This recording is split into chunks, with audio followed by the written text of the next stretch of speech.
ಶಾಂತಿ. 3 ದಿವಸಗಳಿಗಾಗಿ ತಾವು ಬಟ್ಟಿ ಮಾಡಲಿಕ್ಕೆ ಇಲ್ಲಿ ಬಂದಿದ್ದೀರಾ. ಬರುವಾಗ ಏನು ಮಾಡಬೇಕು ಅನ್ನುವ പ്ലാൻ ಮಾಡ್ಕೊಂಡು ಬಂದಿರ್ಬೋದು ನೀವು. സഹോദരൻ ചോദിക്കുകയാണ്, 3 ദിവസത്തെ ബട്ടി നടത്താൻ വേണ്ടി ഇവിടെ വന്നിരിക്കുകയാണ്. അപ്പോൾ തീർച്ചയായിട്ടും ഈ 3 ദിവസ ബട്ടിയിൽ എന്താണ് ചെയ്യേണ്ടത് എന്ന് മുൻകൂട്ടി പ്ലാൻ ചെയ്തിട്ടായിരിക്കാം നിങ്ങൾ ഓരോരുത്തരും ഇവിടെ എത്തിയിട്ടുണ്ടാവുക. അങ്ങനെ എന്തെങ്കിലും പ്ലാൻ ചെയ്തിട്ടുണ്ടോ എന്ന് ചോദിക്കുന്നു. ಪ್ಲ್ಯಾನ್ ಇಲ್ಲದೆ ಇದ್ದರೆ ಅಕ್ಕಂದರು ದಿವಸ ಪ್ಲ್ಯಾನ್ ಕೊಡ್ತಾರೆ ನಮಗೆ ಏನೇನು ಮಾಡಬೇಕು ಅಂತ. ಆದರೂ ಕೂಡ 3 ದಿವಸಗಳಲ್ಲಿ ಏನನ್ನಾದರೂ ಅನುಭವ ಮಾಡ್ಕೊಂಡು ಹೋಗುವಂತಹ പ്രയത്നವನ್ನು ನಾವು ಮಾಡಬೇಕು. പ്ലാൻ ചെയ്തിട്ടില്ല എങ്കിൽ ഇവിടെ സഹോദരിമാർ തന്നെ ഓരോ ദിവസത്തിൻ്റെയും ടൈം ടേബിൾ, അതായത് പ്ലാൻ നിങ്ങൾക്ക് പറയാറുണ്ട്. പക്ഷേ നമ്മുടെ ഉള്ളിലും ഓരോ ദിനം നമ്മൾ എന്ത് അനുഭവം ചെയ്യണം എന്നുള്ളത് നമുക്ക് സ്വയം തന്നെ ഒരു പ്ലാൻ ഉണ്ടായിരിക്കണം. ಅದಕ್ಕಾಗಿ ನಮಗೆ ನಾಲೆಡ್ಜ್ ಇದೆ. ಆದರೆ ಬಾಬಾ ಹೇಳ್ತಾರೆ, ಕೇವಲ ನಾಲೆಡ್ಜ್ಫುಲ್ ಆದರೆ ಸಾಲದು, പവർഫുൾ ಕೂಡ ಆಗಬೇಕು ಅಂತ ಬಾಬಾ ಹೇಳ್ತಾರೆ. പക്ഷെ ആ അനുഭവം നമ്മുടേതാക്കി മാറ്റണമെങ്കിൽ കേവലം ജ്ഞാനം ഉണ്ടായതുകൊണ്ട് കാര്യമില്ല. നമുക്കെല്ലാം ജ്ഞാനം ബാബ നൽകിയിട്ടുണ്ട്, നമ്മൾ ജ്ഞാനസമ്പന്നരാണ്, നോളജ്ഫുള്ളാണ്. പക്ഷേ ഒരു അനുഭവസ്ഥനായി മാറണമെങ്കിൽ നോളജ്ഫുൾ ആകുന്നതിനോടൊപ്പം പവർഫുൾ ആയിരിക്കണം. ಪವರ್ಫುಲ್ ಆಗಬೇಕು ಅಂದರೆ ಕೇವಲ ಮನನ ಮೂರ್ತಿ ಆದರೆ ಸಾಲದು, ಅನುಭವಿ ಮೂರ್ತಿ ಕೂಡ ಆಗಬೇಕು. അതായത് കേവലം നോളജ്ഫുൾ അല്ല, അതിന് കൂടി പവർഫുൾ ആകണമെങ്കിൽ മനനം ചെയ്താൽ മാത്രം പറ്റില്ല. അതായത് നമ്മൾ കുറേ മനനം ചെയ്തതുകൊണ്ട് ഒരാത്മ പവർഫുള്ളായി മാറണമെന്നില്ല. അനുഭവം ഉണ്ടാകണം. എന്ത് മനനം ചെയ്യുന്നോ അതിൻ്റെ അനുഭൂതിയും ഉണ്ടാകണം. ಅನುಭವಿ ಮೂರ್ತಿ ಆಗಬೇಕಂದ್ರೆ ಏಕಾಂತ ಬೇಕು ಮತ್ತು ಅಂತರ್ಮುಖಿ ಆಗುವಂಥ ಅಭ್ಯಾಸ ಬೇಕು ನಮಗೆ. മനനമൂർത്തിയാകണമെങ്കിൽ ഏകാന്തതയും അതുപോലെ തന്നെ അന്തർമുഖത ആവശ്യമാണ്. ಅನುಭವಿ ಮೂರ್ತಿ ಆಗಕ್ಕೆ ಏಕಾಂತ ಮತ್ತು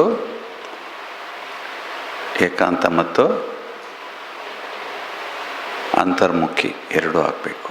അനുഭവി മൂർത്തിയാകാൻ ഇത് രണ്ടും ആവശ്യമാണ്, ಏಕಾಂತತೆയും അതുപോലെ ಅಂತರ್ಮುಖತೆയും.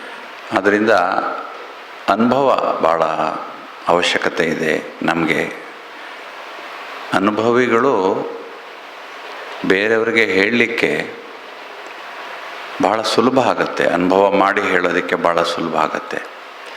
ಅದಕ್ಕೆ 3 ದಿವಸಗಳಿಗೆ, ಇವತ್ತಾಗಲೇ 3/4 ದಿವಸ ಆಗೋಗಿದೆ. ಇವತ್ತು ಉಳಿದ ಸಮಯದಲ್ಲಿ ಒಂದು ಅನುಭವ, ನಾಳೆ ಒಂದು ಅನುಭವ, ನಾಡಿದ್ದು ಒಂದು ಅನುಭವ, ಈ ಥರ 3 ಅನುಭವಗಳನ್ನು ನಾವು ಮಾಡೋಣ. അനുഭവി മൂർത്തികളാകേണ്ടത് അത്യാവശ്യമാണ്. കാരണം എനിക്ക് അനുഭവം ഉണ്ടായാൽ ഒരു അനുഭവിക്ക് മാത്രമേ എന്താണ് ഇന്ന് അനുഭവം എന്നുള്ളത് മറ്റുള്ളവർക്ക് പറഞ്ഞു കൊടുക്കാൻ പറ്റും. അതുകൊണ്ട് നമ്മുടെ ഉള്ളിൽ നമ്മൾ സ്വയം അങ്ങനെ ഒരു പ്ലാൻ ഉണ്ടാക്കി വെക്കണം. ഇന്ന് എന്ത് അനുഭവമാണ് ഞാൻ ചെയ്യേണ്ടത്. ഇപ്പോൾ ഏതായാലും ഇന്നത്തെ ദിവസം 3/4 ദിവസം പോയി. അപ്പോൾ ഇനിയുള്ള സമയങ്ങളിൽ ഇന്ന് ഞാൻ എന്താണ് അനുഭവം ചെയ്യേണ്ടത്, നാളെ ഒരു അനുഭവം, മറ്റന്നാളും 3 അനുഭവങ്ങളെക്കുറിച്ച് ചെയ്യാൻ വേണ്ടിയിട്ട് സഹോദരൻ പറഞ്ഞുതരാണ്. ಇವತ್ತು ನಾವು ಮಾಡಬೇಕಾಗಿರೋದು ಸಂಕಲ್ಪಗಳಲ್ಲಿ ಸ್ಥಿರತೆ ಅನುಭವ ಮಾಡಬೇಕು. ಇವತ್ತು ನಾವು ഇന്ന് നമ്മൾ ചെയ്യേണ്ട അനുഭവം ഇതാണ്, നമ്മുടെ സങ്കല്പങ്ങളുടെ സ്ഥിരത. ತಾವೆಲ್ಲ ಬೇರೆ ಬೇರೆ ಬ್ಯಾಕ್ಗ್ರೌಂಡಿಂದ ಬಂದಿರ್ತೀರಿ. ಇಲ್ಲಿಗೆ ಬರುವಾಗ ಬೇರೆ ಬೇರೆ ರೀತಿಯ ಮನಸ್ಥಿತಿಗಳಿಂದ ಇಲ್ಲಿಗೆ ನೀವು ತಲುಪಿರಬಹುದು. സങ്കല്പങ്ങളുടെ സ്ഥിരത വളരെ ആവശ്യമാണ്. കാരണം നമ്മളെല്ലാവരും വ്യത്യസ്ത ബാക്ക്ഗ്രൗണ്ട് ഉള്ളവരായിരിക്കാം, പല കാര്യങ്ങളും അവിടെ മാറ്റിവെച്ച് വന്നവരായിരിക്കാം, പല മനോസ്ഥിതിയിൽ കൂടി വന്നവരായിരിക്കാം. ಆದ್ದರಿಂದ ಸಂಕಲ್ಪಗಳು ನಮ್ಮನ್ನು ಇಲ್ಲಿ ಕುಳಿತಿದ್ರೂ ಎಲ್ಲೆಲ್ಲಿಗೋ ಕರ್ಕೊಂಡು ಹೋಗುತ್ತೆ. ವಾಪಸ್ಸು ನೀವು ಎಲ್ಲಿಂದ ಬಂದಿದ್ರೋ ಅಲ್ಲಿಗೆ ಆಗಾಗ ಹೋಗ್ಬಿಟ್ಟು ಬರ್ತಾ ಇರ್ಬೋದು ನೀವು. അപ്പോൾ ഇവിടെ നമ്മൾ പട്ടിയിലിരിക്കുകയാണ് എന്ന് പറഞ്ഞതുകൊണ്ടായില്ല, നമ്മുടെ മനസ്സ് പലപ്പോഴും നമ്മുടെ ചിന്തകളെ വലിച്ച് കൊണ്ടുപോകും. അതായത് ചിലപ്പോൾ നിങ്ങൾ എവിടെ നിന്നാണ് വന്നത് അവിടത്തേക്ക് തന്നെ ഇടയ്ക്കിടയ്ക്ക് മനസ്സ് സങ്കല്പങ്ങൾ പോയി വരുന്നുണ്ടാകാം. ಸಂಕಲ್ಪಗಳ ಸ್ಥಿರತೆಗೆ ಏಕಾಗ್ರತೆ ಅಂತ ಕೂಡ ಹೇಳ್ತಾರೆ. സങ്കല്പങ്ങൾ സ്ഥിരതയുണ്ടാകണമെങ്കിൽ ഏകാഗ്രതയും ആവശ്യമാണെന്ന് പറയാറുണ്ട്. ಏಕಾಗ್ರತೆ ಅಂದರೆ ತನ್ಮಯತೆ ಅವಶ್ಯಕತೆ ಇದೆ ಏಕಾಗ್ರತೆಗೆ. ഇപ്പം ഏകാഗ്രത എന്ന് പറയുമ്പോൾ, കോൺസെൻട്രേഷൻ എന്ന് പറയുമ്പോൾ ഒന്നിൽ പൂർണ്ണമായും മുഴുകിയിരിക്കാം. ಮುರಳಿ ಕೇಳಬೇಕಾದ್ರೆ ನಾನು ಬಾಬಾರವರ ಮುರಳಿಯಲ್ಲಿ ತನ್ಮಯ ಆಗದೇ ಇದ್ದರೆ, ಅದರಲ್ಲಿ ಇನ್ವಾಲ್ವ್ ಆಗದೇ ಇದ್ದರೆ മനസ്സു ಭಾಳ ಸುಲಭವಾಗಿ ನಾವು ಕೂತಿರೋ ಜಾಗದಿಂದ ಹೊರಗಡೆ ಹೊರಟೋಗುತ್ತೆ. ഉദാഹരണമായിട്ട് പറയുകയാണ്, ഇപ്പം മുരളി, ബാബയുടെ മുരളി രാവിലെ നമ്മളെല്ലാവരും കേൾക്കുന്നത്. ഒരു പക്ഷെ ഞാൻ പൂർണ്ണമായിട്ട് ആ മുരളിയിൽ മുഴുകുന്നില്ല, ബാബയുടെ മഹാവാക്യാണ് എന്ന രീതിയിൽ ഞാൻ അതിൽ പൂർണ്ണമായിട്ട് മുഴുകുന്നില്ല എങ്കിൽ വളരെ എളുപ്പത്തിൽ തന്നെ നമ്മുടെ മനസ്സ് ആ മുരളിയിൽ നിന്നും പുറത്തേക്ക് പോകും. അതായത് പുറത്തേക്ക് ചിന്തകൾ പോയിക്കൊണ്ടിരിക്കും. ಯೋಗ ಮಾಡಬೇಕಾದ್ರೂ ತನ್ಮಯತೆ ಬೇಕು. ಯೋಗ ಮಾಡಬೇಕಾದ್ರೆ ಯಾವ ಅನುಭವ ಮಾಡಬೇಕು ಅಂತ ನನ್ನ ಮನಸ್ಸಲ್ಲಿ ಇರುತ್ತೋ ಆ ವಿಚಾರಗಳನ್ನು ನನ್ನ ಮನಸ್ಸಲ್ಲಿ ತಗೊಂಬಂದು ಅನುಭವದಲ್ಲಿ ತನ್ಮಯ ಆಗಬೇಕು. ಆವಾಗ ನಮಗೆ ಯೋಗದಲ್ಲಿ ವಿಶೇಷ ಅನುಭವ ಆದಂತಹ ಒಂದು ವಿಶಿಷ್ಟವಾದಂತಹ ಅನುಭವ ಆಗ್ತಾ ಹೋಗುತ್ತೆ. അതുപോലെ തന്നെയാണ് യോഗത്തിൽ. നമ്മൾ യോഗത്തിലിരുന്ന് എന്തെങ്കിലും അനുഭൂതി ഉണ്ടാക്കണമെങ്കിൽ ഇതുപോലെ മുരളി നമ്മൾ കേൾക്കുമ്പോൾ വളരെ ഇൻട്രസ്റ്റോട് കൂടി അതിൽ പൂർണ്ണമായിട്ട് മുഴുകിയിരുന്ന് കേൾക്കും, എന്തെങ്കിലും ബാബ നമുക്ക് വേണ്ടി നല്ല നൽകും എന്നുള്ളത്. അതുപോലെ യോഗത്തിലിരിക്കുമ്പോഴും ഞാൻ എന്ത് അനുഭവമാണ് ചെയ്യേണ്ടത് അതിനെക്കുറിച്ചുള്ള ചിന്തകൾ മനസ്സിൽ കൊണ്ടുവന്ന് വേണം യോഗത്തിലിരിക്കാൻ. എന്നാൽ മാത്രമേ നിങ്ങൾക്കതിൻ്റെ അനുഭൂതി ഉണ്ടാക്കാൻ പറ്റുകയുള്ളൂ. ಆದ್ದರಿಂದ ಇವತ್ತು ಇನ್ನು ಉಳಿದಂಥ ಸಮಯದಲ್ಲಿ ನನ್ನ ಸಂಕಲ್ಪಗಳನ್ನು ಹೇಗೆ ಏಕಾಗ್ರ ಮಾಡಬೇಕು, ಸ್ಥಿರ ಮಾಡಬೇಕು ಅನ್ನೋದ್ರ ಬಗ್ಗೆ ಸ್ವಲ್ಪ ಚರ್ಚೆ ಮಾಡೋಣ.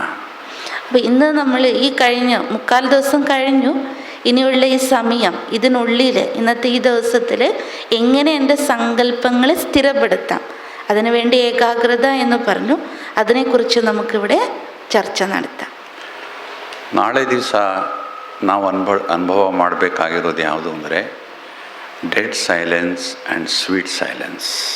അതുപോലെ നാളെ നമ്മളെല്ലാവരും അനുഭവം ചെയ്യാൻ സങ്കല്പിക്കേണ്ടത് ഡെഡ് സൈലൻസ്, സമ്പൂർണ്ണ ശാന്തിയുടെയും അതുപോലെ തന്നെ മധുരമായ ശാന്തിയുടെ അനുഭവം. ಬ್ರಾಹ್ಮಣ ಜೀವನದಲ್ಲಿ ಅನುಭವಕ್ಕೆ ಅಡಿಪಾಯ ಸೈಲೆನ್ಸ್. ബ്രാഹ്മണ ജീവിതത്തിൻ്റെ അനുഭവത്തിൻ്റെ അടിത്തറയാണ് സൈലൻസ്. ಡೆಡ್ ಸೈಲೆನ್ಸ್ಗೂ ಸ್ವೀಟ್ ಸೈಲೆನ್ಸ್ಗೂ ಏನು ವ್ಯತ್ಯಾಸ ಇದೆ? സഹോദരൻ ചോദിക്കുകയാണ്, ഡെഡ് സൈലൻസിനും അതുപോലെ സ്വീറ്റ് സൈലൻസിനും ഇവ തമ്മിൽ എന്ത് അന്തരമാണുള്ളത്? ಡೆಡ್ ಸೈಲೆನ್ಸ್ ಅಂದರೆ ನಾನು ಆತ್ಮ ಶರೀರದಲ್ಲಿ ಇದ್ದರೂ ಕೂಡ ಸೈಲೆನ್ಸನ್ನು ಅನುಭವ ಮಾಡೋದು ಡೆಡ್ ಸೈಲೆನ್ಸ್ ಆಗುತ್ತೆ.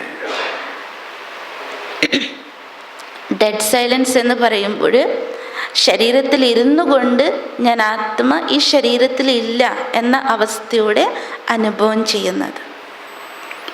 ಸ್ವೀಟ್ ಸೈಲೆನ್ಸ್ ಅಂದರೆ ಪರಂಧಾಮದಲ್ಲಿ ಬಾಬಾರವ್ರ ಜೊತೆ ಯಾವುದೇ ಸಂಕಲ್ಪಗಳಿಲ್ಲದೆ ಬಾಬಾರವರ ಶಕ್ತಿ, ಜ್ಞಾನ, ಗುಣಗಳನ್ನು ಅನುಭವ ಮಾಡೋದಕ್ಕೆ സ്വീറ്റ് സൈലൻസ് ಅಂತ ಹೇಳ್ತೀವಿ. അതേ സമയത്ത് മധുരമായ ശാന്തി, സ്വീറ്റ് സൈലൻസ് എന്ന് പറയുമ്പോൾ അത് പരംധാമത്തിൽ ബാബയ്ക്ക് മുമ്പാകെ ബാബയുടെ ശക്തികളും ഗുണങ്ങളും സ്വയമിൽ നിറയുന്ന ആ ഒരു അനുഭവത്തെയാണ് സ്വീറ്റ് സൈലൻസ് എന്ന് പറയുന്നത്. അപ്പോൾ ഡെഡ് സൈലൻസ് ഇവിടെ സാകാരത്തിൽ ശരീരത്തിൽ ഇരുന്നിരിക്കെ ശരീരത്തിൽ നിന്നും പൂർണ്ണമായിട്ടും ആത്മ വേറിട്ട അനുഭവം ചെയ്യുന്നത്. സ്വീറ്റ് സൈലൻസ് പരംധാമത്തിലിരിക്കുന്ന ബാബയോടൊപ്പം ഇരിക്കുന്ന അനുഭവം. ನಾಡಿದ್ದು 3ನೇ ದಿವಸ സകാശದ ಅನುಭವ ಮಾಡಬೇಕು. 3ാമത്തെ ദിവസം, അതായത് തിങ്കളാഴ്ച നമ്മൾ അനുഭവം ചെയ്യേണ്ടത് എങ്ങനെ ബാബ മുരളിയിൽ പറയാറുണ്ടല്ലോ, സകാശ് കൊടുക്കണം മറ്റുള്ളവർക്ക്. അപ്പം അതിൻ്റെ അനുഭവം ചെയ്യും. ಯಾವ ಯೋಗದ ಶಕ್ತಿಯನ್ನು ತಾವು 2 ದಿವಸದಲ್ಲಿ ತಮ್ಮಲ್ಲಿ ಶೇಖರಣೆ ಮಾಡಿಟ್ಕೊಂಡಿರ್ತೀರಿ, ಅದನ್ನು ವಿಶ್ವ ಸೇವೆಗೆ ಸಕಾಶದ ಮೂಲಕ ಮಾಡುವಂತಹ ಪ್ರಯತ್ನವನ್ನು 3ನೇ ದಿವಸ സകാശದಲ್ಲಿ ಮಾಡೋಣ. അപ്പോൾ ഈ 2 ദിവസം ഞാൻ എന്താണോ യോഗത്തിൽ അനുഭവം ചെയ്യുന്നത് ഈ പ്ലാനോടുകൂടി, ആ യോഗത്തിൻ്റെ അനുഭവത്തിൻ്റെ ആധാരത്തിൽ 3ാമത്തെ ദിവസം ആ ശക്തിയെ വിശ്വസേവനത്തിന് വേണ്ടി ഉപയോഗപ്പെടുത്തുക, അതായത് വിശ്വത്തിന് ശകാസ് കൊടുക്കുക എന്നുള്ളത്. ಈಗ ಮೊದಲಿಗೆ ಸಂಕಲ್ಪಗಳಲ್ಲಿ ಸ್ಥಿರತೆ ಹೇಗೆ ಮಾಡೋದು ಅಂದರೆ, ಸ್ಥಿರವಾಗಿ ಇಲ್ಲದೇ ಇರತಕ್ಕಂಥ ಯಾವುದೇ ವಸ್ತುವು ಕೂಡ ಅವಲಂಬನೆ ಮಾಡತಕ್ಕದ್ದಲ್ಲ, ಡಿಪೆಂಡಬಲ್ ಆಗೋದಿಲ್ಲ. ಸ್ಥಿರ ಅಂದರೆ ಒಂದು ಕಂಬ, ಆ ಕಂಬ ಸ್ಥಿರವಾಗಿದ್ದರೆ ಅದು ನಾವು ಡಿಪೆಂಡಬಲ್ ಆಗಿರ್ಬೋದು ಆ ಕಂಬದ ಮೇಲೆ. ನಾನು ನಿಂತಿರೋದು ಸ್ಥಿರವಾಗಿದ್ದರೆ ಆವಾಗ ನನಗೆ ಮಾನಸಿಕವಾಗಿ ಏಕಾಗ್ರತೆ ಇರುತ್ತೆ, ಕಾನ್ಫಿಡೆನ್ಸ್ ಇರುತ್ತೆ, ನಾನು ನಿಂತ್ಕೋಬೋದು ಅಂತ. ನನ್ನ ಈ ಶರೀರವೇ ಅಸ್ಥಿರವಾಗಿಬಿಟ್ರೆ, ಅನ್ಸ್ಟೇಬಲ್ ಆಗಿಬಿಟ್ರೆ ನನಗೆ ಕಾನ್ಫಿಡೆನ್ಸ್ ಇರಲ್ಲ ನಡೆಯೋಕ್ಕೆ, ಓಡಾಡೋಕ್ಕೆ. ಹಾಗೆಯೇ ಯೋಗ ಮಾಡೋದಕ್ಕೆ, ಅನುಭವ ಮಾಡೋದಕ್ಕೆ, ಮುರಳಿ ಕೇಳೋಕ್ಕೆ ಮತ್ತು ಬ್ರಾಹ್ಮಣ ಜೀವನದಲ್ಲಿ ಎಲ್ಲ ರೀತಿಯ ಪುರುಷಾರ್ಥ ಮಾಡೋದಕ್ಕೆ മാനസികವಾದಂಥ സ്ഥിരತೆ ಭಾಳ ಮುಖ್ಯ. അതായത് നമ്മൾ മുരളി കേൾക്കണമെങ്കിലും ബാബയുടെ ജ്ഞാനം കേൾക്കണമെങ്കിൽ, യോഗ ചെയ്യണമെങ്കിൽ, ഏതൊരു കാര്യം ബ്രാഹ്മണ ജീവിതത്തിൽ ചെയ്യണമെങ്കിലും എൻ്റെ മനസ്സിൻ്റെ സ്ഥിരത അതിന് ആധാരമാണ്. ഇപ്പോൾ ഉദാഹരണത്തിന്, അതായത് സ്ഥിരതയുള്ള വസ്തുവിന് ഒന്നിൻ്റെയും ആധാരം വേണ്ട എന്ന് പറയാറുണ്ട്. അസ്ഥിരമായിരിക്കുന്ന വസ്തുവിന് എപ്പോഴും ഒരു സപ്പോർട്ട് ആവശ്യം വരും, അതായത് എപ്പോഴും അത് ഡിപ്പെൻഡബിൾ ആയിരിക്കും, എന്തെങ്കിലും ഒരു തൂണ് അതിനാവശ്യമാണ്. അപ്പോൾ ഉദാഹരണത്തിന് ഒരു കമ്പ്, അതായത് ഒരു തൂണ് ഉറച്ചു നിൽക്കുന്ന തൂണാണെങ്കിൽ അതിനൊരു സപ്പോർട്ടൊന്നും കൊടുക്കേണ്ട ആവശ്യമില്ല, അത് സ്വമേവ നിന്നോളും. പക്ഷെ അത് ചെറിയൊരു അനക്കം അഥവാ അത് ഇളകുന്നുണ്ടെങ്കിൽ അതിനൊരു തൂണ് നമ്മൾ കൊടുത്ത് നമ്മളതിനെ സപ്പോർട്ട് ചെയ്യേണ്ടതായിട്ട് വരും. എന്നതുപോലെ നമ്മുടെ മനസ്സ്, അതായത് ശരീരം ഇളകിയാൽ പോലും മനസ്സ് ഇളകിയാൽ പോലും ശരീരത്തിന് സ്ഥിരത ഉണ്ടാവില്ല. അതുപോലെ നമ്മുടെ ശരീരത്തിൻ്റെ സ്ഥിരത നഷ്ടപ്പെട്ടാലും മനസ്സെന്താകും, ഇളകിക്കൊണ്ടേയിരിക്കും. അപ്പം നമ്മുടെ ജീവിതത്തിൽ അനുഭവം ഉണ്ടാക്കണമെങ്കിൽ മനസ്സിൻ്റെ സങ്കല്പങ്ങളുടെ സ്ഥിരത പ്രധാനമാണ്. ಸಂಕಲ್ಪಗಳಲ್ಲಿ ಸ್ಥಿರತೆ ಬರಬೇಕಂದ್ರೆ ನಾವು ನಮ್ಮ ಸಂಕಲ್ಪಗಳ ಬಗ್ಗೆ ವಿಶೇಷವಾದ ಗಮನ ಕೊಡಬೇಕು. ಪ್ರತಿಯೊಂದು ಕ್ಷಣದಲ್ಲೂ ಕೂಡ ನಮ್ಮ ಒಳಗಡೆ ಏನಾಗ್ತಾ ಇದೆ ಅನ್ನೋದನ್ನು ನಾವು ನೋಡ್ಕೊಳ್ಬೇಕು. വിശേഷമായി മനസ്സിൽ സ്ഥിരത കൊണ്ടുവരണമെങ്കിൽ ഏകാഗ്രത വേണം. പക്ഷെ ഏകാഗ്രത നമ്മൾ കൊണ്ടുവരണമെങ്കിൽ ആദ്യം ഞാൻ എൻ്റെ മനസ്സിനെ പരിശോധിച്ച് നോക്കണം. എൻ്റെ മനസ്സിൽ എന്തൊക്കെയാണ്, സങ്കല്പങ്ങളിൽ എന്തൊക്കെയാണ് നടക്കുന്നത്. ಬಾಬಾರವರು ಹೇಳ್ತಾರೆ, ಸಂಕಲ್ಪಗಳ ಸ್ಥಿರತೆಯಿಂದ ಯಾವ ಏಕಾಗ್ರತೆ ಬರುತ್ತಲ್ಲ, ಏಕಾಗ್ರತೆಯನ್ನು ಅಭ್ಯಾಸ ಮಾಡುವವರಿಗೆ 3 ಶಕ್ತಿಗಳು ಬರುತ್ತೆ ಅಂತ. അതായത് ബാബ പറയാറുണ്ട്, സങ്കല്പങ്ങളുടെ സ്ഥിരത കൊണ്ടുവരണമെങ്കിൽ ഏകാഗ്രത ആവശ്യമാണ്. പക്ഷെ ആ ഏകാഗ്രതയിൽ നമുക്ക് ലഭിക്കുന്ന 3 ശക്തികളാണ്. ಒಂದು ಎದುರಿಸುವ ಶಕ್ತಿ, ಎರಡನೇದು ಗುರುತಿಸುವ ಶಕ್ತಿ, ಮೂರನೇದು ನಿರ್ಣಯಿಸುವ ಶಕ್ತಿ. അതായത് ഒന്ന് നേരിടാനുള്ള ശക്തി, രണ്ടാമത്തത് വേർതിരിച്ചറിയാനുള്ള ശക്തി, ಮೂರನೇದು ನಿರ್ಣಯಿക്കാനുള്ള ಶಕ್ತಿ. ಸೊ ಈ 3 ಶಕ್ತಿಗಳು ಯಾವಾಗ ವ್ಯಕ್ತಿಯಲ್ಲಿ ಬಲವಾಗ್ತಾ ಹೋಗುತ್ತೆ, ಯಾವಾಗ ಯಾವುದೇ ಸಮಸ್ಯೆಗಳು ಬಂದರೂ ಕೂಡ ಮೊದಲು ನಾವು ಎದುರಿಸಬೇಕಾಗಿರೋದು ಮನಸ್ಸಿನ ಮೂಲಕ. ಸೊ ಎದುರಿಸುವ ಶಕ್ತಿ ಬೇಕು.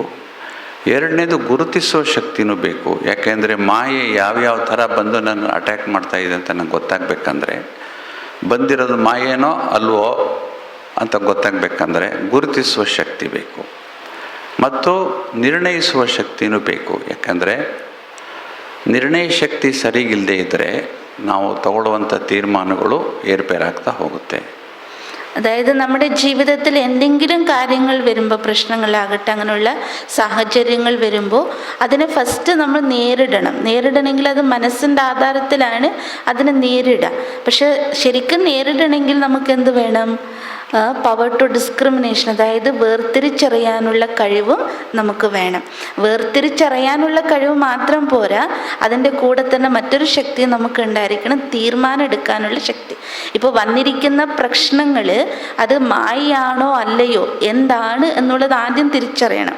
എന്നാൽ മാത്രമേ അതിനനുസരിച്ച് തീരുമാനം എടുക്കാൻ പറ്റൂ.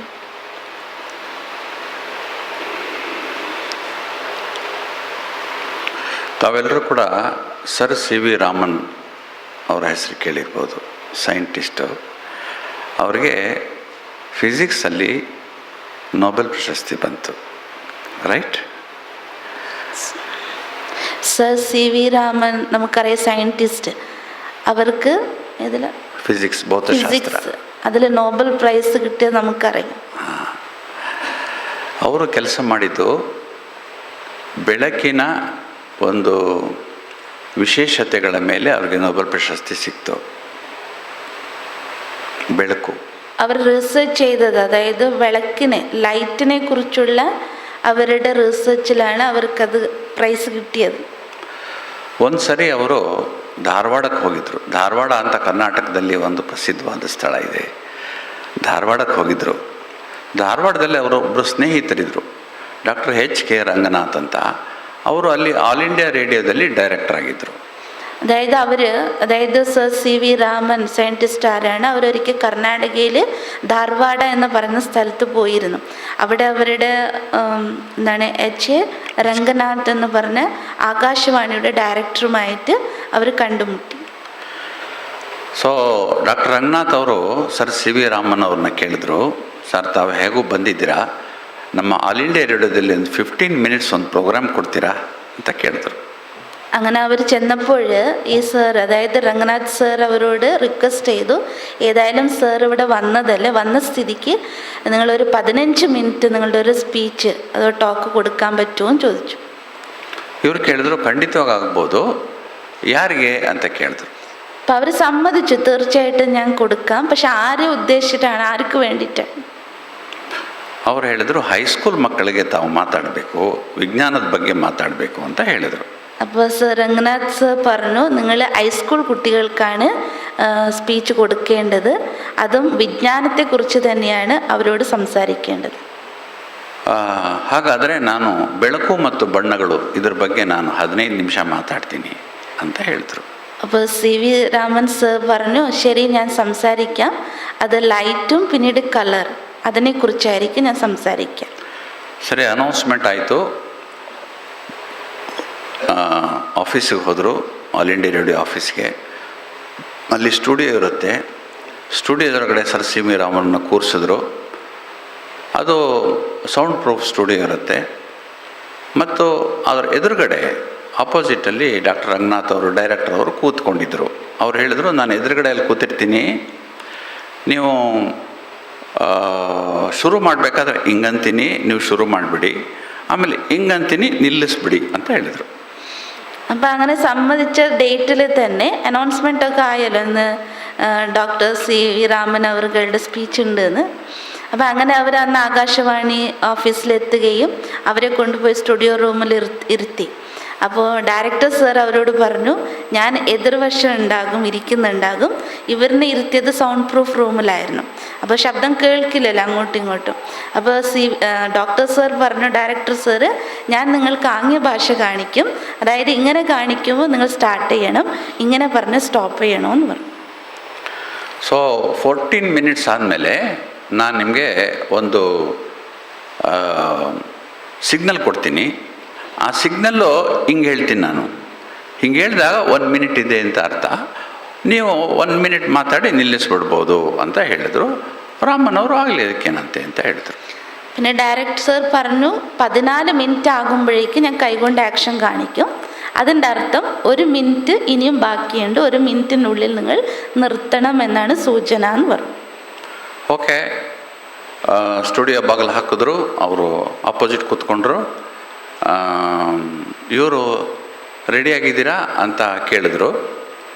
ರೆಡಿ, 1 ನಿಮಿಷ ಆಗ್ತೀನಿ ಅಂದ್ಬಿಟ್ಟು ಅವರು ಪೇಟ ಹಾಕ್ತಾಯಿದ್ರು. ಪೇಟ ಸಿ ವಿ ರಾಮನ್ ಫೋಟೋದಲ್ಲಿ ನೋಡಿರ್ಬೋದು. ಪೇಟ ತೆಗೆದ್ಬಿಟ್ಟು ಟೇಬಲ್ ಮೇಲೆ ಇಟ್ಟರು. ಅದೇನೋ ವಿಡಿಯೋ ಅಲ್ವಲ್ಲ, ಆಡಿಯೋ ತಾನೇ. ಪೇಟ ತೆಗೆದು ಇಟ್ಬಿಟ್ರು.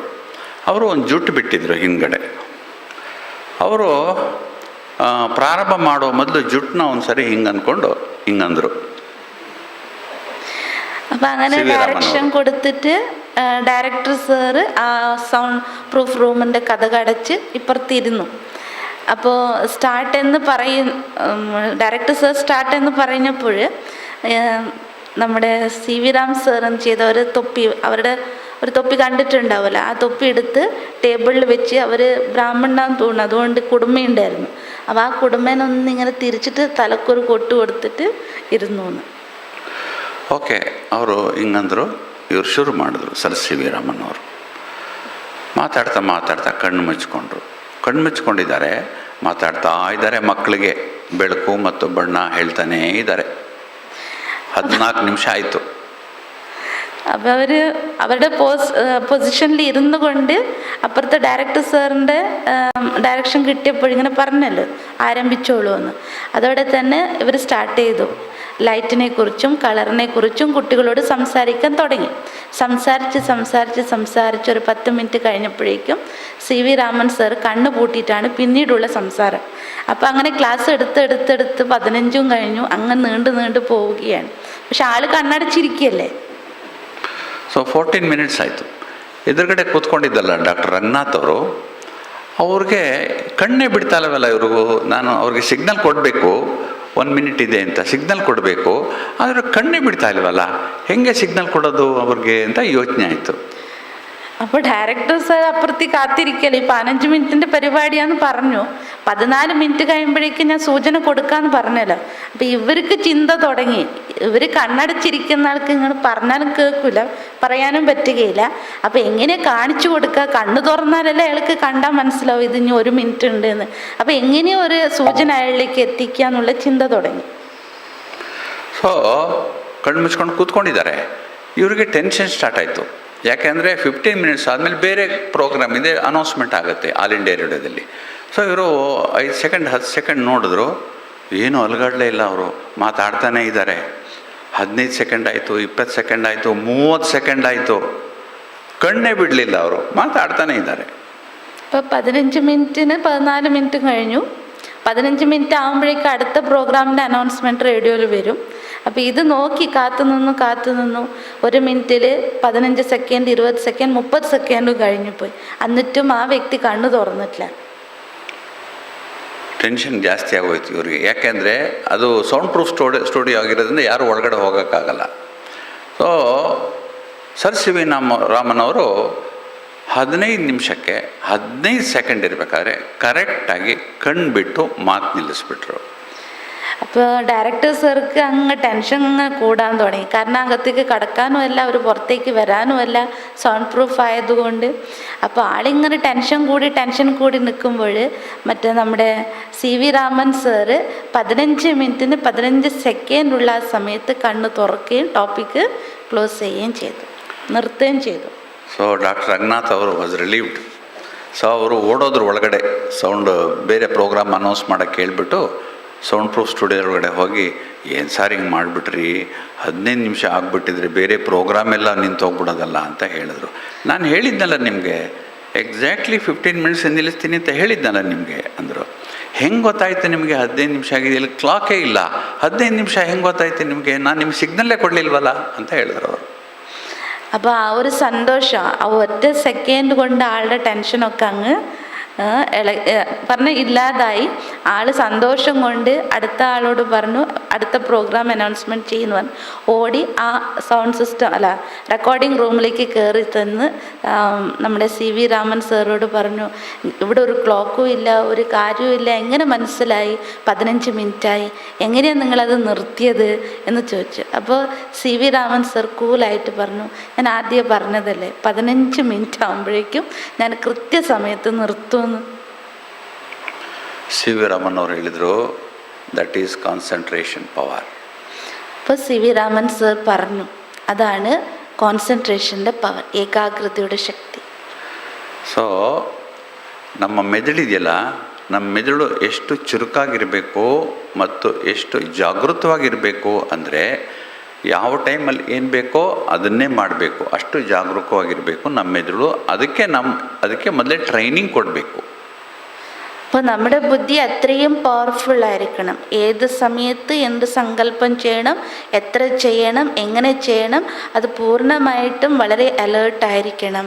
പക്ഷേ അത് പെട്ടെന്ന് നടക്കുന്നതല്ല, അതിന് മുൻകൂട്ടി അതിന് ട്രെയിനിങ് കൊടുത്തിരിക്കണം. ಸೊ ನಾವು ಕೂಡ ಹಾಗೇನೆ ಯಾವುದಾದ್ರು ಒಂದು ಪ್ರಿಸ್ಕ್ರೈಬ್ ಟೈಮಲ್ಲಿ ಏನು ಅನುಭವ ಮಾಡಬೇಕೋ ಅದನ್ನು ಅನುಭವ ಮಾಡೋದನ್ನು ಕಲ್ತ್ಕೋಬೇಕು ನಾವು. അപ്പം അതുപോലെ നമ്മളൊരു നിശ്ചയിച്ച സമയത്ത് ഇന്നത് അനുഭവം ചെയ്യണമെന്നുണ്ടെങ്കിൽ ആ അനുഭവം നമ്മൾ ഉണ്ടാക്കണമെങ്കിൽ ഞാൻ ആദ്യം അതിനെ പറ്റിയിട്ട് ചിന്തിക്കണം, പ്ലാൻ ചെയ്തിരിക്കണം. ಇದಕ್ಕೆ ಮನಸ್ಸಲ್ಲಿ സൈലൻസിನ പവർ ಬೇಕು, സൈലൻസിನ ശക്തി ಬೇಕು. അപ്പം അങ്ങനെ ഞാൻ അനുഭവം ചെയ്യണമെങ്കിൽ എൻ്റെ ഉള്ളിൽ, എൻ്റെ മനസ്സിൽ സൈലൻസിൻ്റെ പവർ ഉണ്ടായിരിക്കണം. ಸೈಲೆನ್ಸ್ ಪವರ್ ಇನ್ಕ್ರೀಸ್ ಮಾಡೋಕ್ಕೆ ಏನು ಮಾಡಬೇಕು? അപ്പം ഈ സൈലൻസ് പവർ വർദ്ധിപ്പിക്കാൻ എന്താ ചെയ്യേണ്ടത്? ಯಾಕೆಂದರೆ ಸಂಕಲ್ಪಗಳು ಒಂದಾದ ಮೇಲೆ ಒಂದು ಬರ್ತಾನೇ ಇರುತ್ತೆ. ಇದಕ್ಕೆ ಸಂಕಲ್ಪಗಳು ಇಲ್ಲದೆ ಬರೀ ಸೈಲೆನ್ಸ್ ಇಲ್ಲಿರೋದು ಹೇಗೆ? കാരണം നമ്മുടെ മനസ്സ് നമുക്കറിയാം, ഒരു സങ്കല്പം കഴിഞ്ഞ് അടുത്ത സങ്കല്പങ്ങൾ തുടർച്ചയായി വന്നുകൊണ്ടിരിക്കും. അപ്പോൾ ആ സങ്കല്പം ഇല്ലാതെ ഒരു സൈലൻസ് അവസ്ഥയിലേക്ക് എങ്ങനെ പോകാം? ಅದಕ್ಕೆ ಬಾಬಾರವರು ಒಂದು ಟೆಕ್ನಿಕ್ ಹೇಳ್ಕೊಟ್ಟಿದ್ದಾರೆ. ಏನಂದರೆ, ಈಗ ನೀವು ಯಾವುದಾದ್ರು ಒಂದು ಶೀಟ್ ಆಫ್ ಪೇಪರ್ಲಿರುವಂಥ ಪ್ರಿಂಟೆಡ್ ಮ್ಯಾಟರ್ನ ಓದ್ತೀವಿ ಅನ್ನೋಕ್ಕೆ ಸಾಧ್ಯವಾದರೆ, ಯಾಕೆ ಓದೋಕ್ಕಾಗತ್ತೆ ನಮಗೆ ಅಂದರೆ, ನಮಗೆ ಭಾಷೆ ಗೊತ್ತು, ಓದೋದು ಕಲ್ತ್ಕೊಂಡಿದ್ದೀನಿ, ಅದಕ್ಕೆ ನಂಗೆ ಗೊತ್ತಿದೆ. ಆದರೆ ಅಷ್ಟೇ ಅಲ್ಲ, ನಾವು ಪ್ರಿಂಟೆಡ್ ಮ್ಯಾಟರ್ನಲ್ಲಿ ಪ್ರತಿಯೊಂದು ಅಕ್ಷರಕ್ಕೂ ಇನ್ನೊಂದು ಅಕ್ಷರಕ್ಕೂ, ಪ್ರತಿಯೊಂದು ಶಬ್ದಕ್ಕೂ ಇನ್ನೊಂದು ಶಬ್ದಕ್ಕೂ, ಪ್ರತಿಯೊಂದು ಸೆಂಟೆನ್ಸ್ಗೂ ಇನ್ನೊಂದು ಸೆಂಟೆನ್ಸ್ಗೂ ಗ್ಯಾಪ್ ಇದೆ. ಆ ಗ್ಯಾಪ್ ಇರೋದ್ರಿಂದ ನಾವು ಓದ್ತಾ ಇದ್ದೀವಿ, ಇಲ್ಲದೆ ಓದೋಕ್ಕಾಗಲ್ಲ.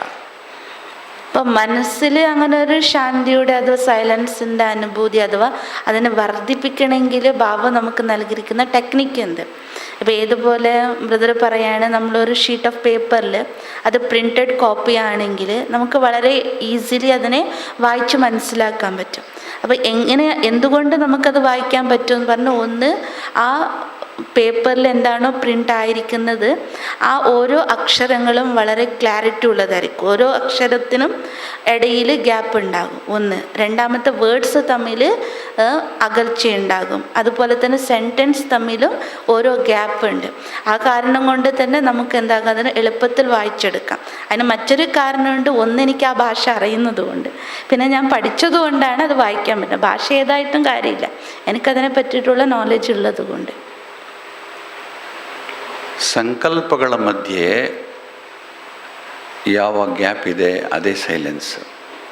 അതുപോലെ നമ്മുടെ സങ്കല്പങ്ങൾക്കിടയിൽ വരുന്ന ആ ഒരു ഗ്യാപ്പ്, അതാണ് സൈലൻസ്. ಉದಾಹರಣೆಗೆ, ನಾವು ಯೋಗ ಮಾಡಬೇಕಾದ್ರೆ ನಮಗೆ ನಾವೇ ಸಂಕಲ್ಪಗಳನ್ನು ಕೊಟ್ಕೋತೀವಿ. ಇಲ್ಲಾಂದರೆ ಮನಸ್ಸು ತಂದೆ ಸಂಕಲ್ಪಗಳನ್ನು ಕೊಡೋಕ್ಕೆ ಶುರು ಮಾಡುತ್ತೆ. ಅದಕ್ಕೆ ಬಾಬಾ ಹೇಳಿದ್ದಾರೆ, ನೀವು ಸಂಕಲ್ಪಗಳನ್ನು ನಿಮ್ಮ ಮನಸ್ಸಿಗೆ ಕೊಡಬೇಕು ಅಂತ. അതായത് ഏതുപോലെ നമ്മൾ യോഗത്തിലിരിക്കുമ്പോൾ നമ്മൾ നമ്മുടെ മനസ്സിന് സങ്കല്പങ്ങൾ കൊടുക്കുകയാണ് ചെയ്യുക. അല്ല എങ്കിൽ എന്ത് ചെയ്യും? സങ്കല്പങ്ങൾ സ്വയം ഓട്ടോമാറ്റിക്ക് മനസ്സുണ്ടാക്കുകയാണ് ചെയ്യുക. അതുകൊണ്ടാണ് ബാബ പറയുന്നത്, സങ്കല്പങ്ങളെ കൊടുക്കുക. അപ്പോഴാണ് നമുക്കത് അനുഭവം ചെയ്യാൻ പറ്റുക. ഇല്ലെങ്കിൽ മനസ്സ് തൻ്റേതായ ലോകത്തിൽ തൻ്റേതായ ചിന്തകളിലേക്ക് നമ്മളെ കൊണ്ടുപോകും. ನಾನು ಆತ್ಮ ಶಾಂತ ಸ್ವರೂಪಿ, ಇದು ನಾವು ನಮಗೆ ಕೊಡುವಂಥ ಒಂದು ಸಂಕಲ್ಪ, ನಾನು ആത്മ ശാന്ത സ്വരൂപിയായിದ್ದೇನೆ.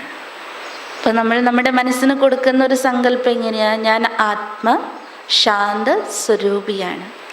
ಇದನ್ನು ನಾವು ಒಂದೊಂದು ಅಕ್ಷರಕ್ಕೂ ಮಧ್ಯ ನಾನು ಆತ್ಮ ಶಾಂತ ಸ್ವರೂಪಿಯಾಗಿದ್ದೆ.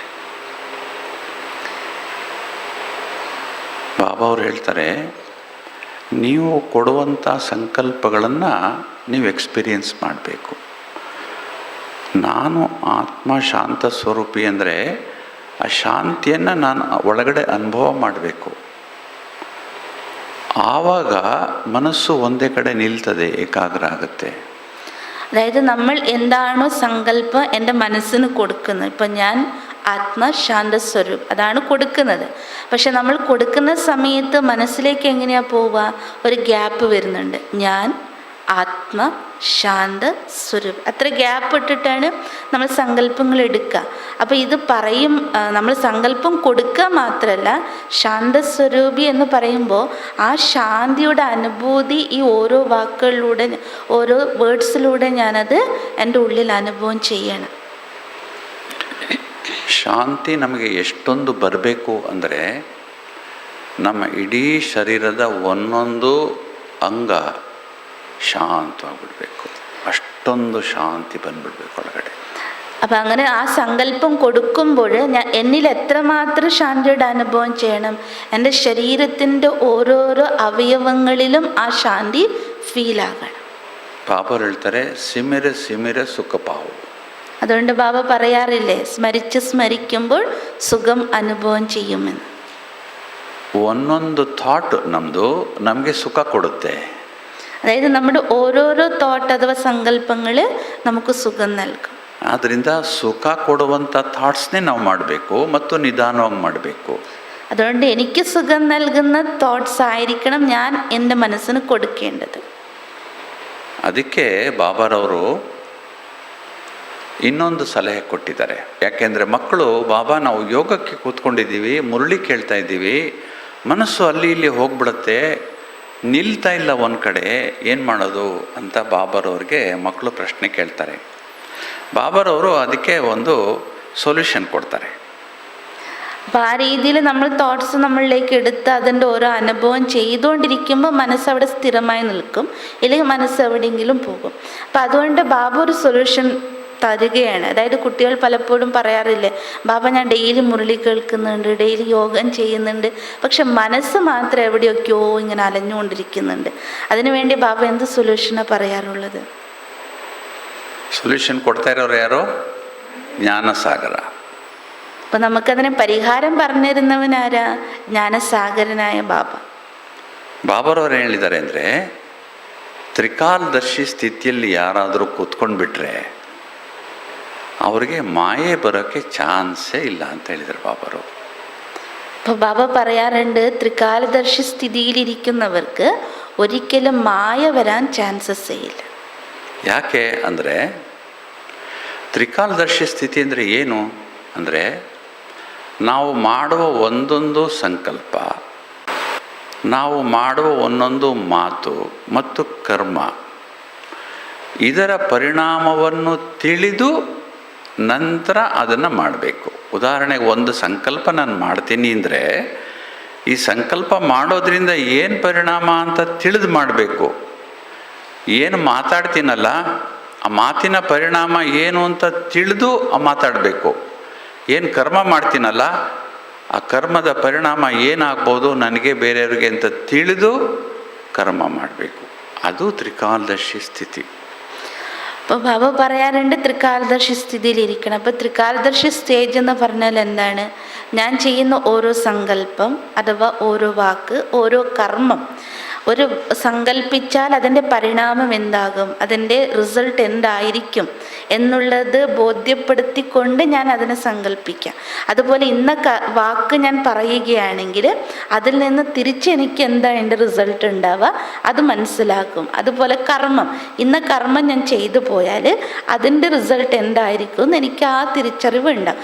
ആ തിരിച്ചറിവിലൂടെ വേണം ഞാൻ സങ്കല്പിക്കാനും പറയാനും കർമ്മം ചെയ്യാനും. ആ ഒരു സ്റ്റേജാണ് ത്രികാലദർശി stage. This is a challenge for us. ಒಂದೊಂದು ಥಾಟ್ ಮನಸ್ಸಿಂದ ಹೊರಡಬೇಕಂದ್ರೆ ಅದರ ಪರಿಣಾಮ ಏನು ಅಂತ ತಿಳಿದು ನಂತರ ಆಲೋಚನೆ ಮಾಡೋದಿದೆಯಲ್ಲ, that is the sign of a yogi. അപ്പോൾ ഒരു യോഗിയുടെ ലക്ഷണം അഥവാ ഒരു യോഗി ആത്മാവ് ശാന്തി അനുഭവം ചെയ്യുന്നത് എപ്പോഴാണ്?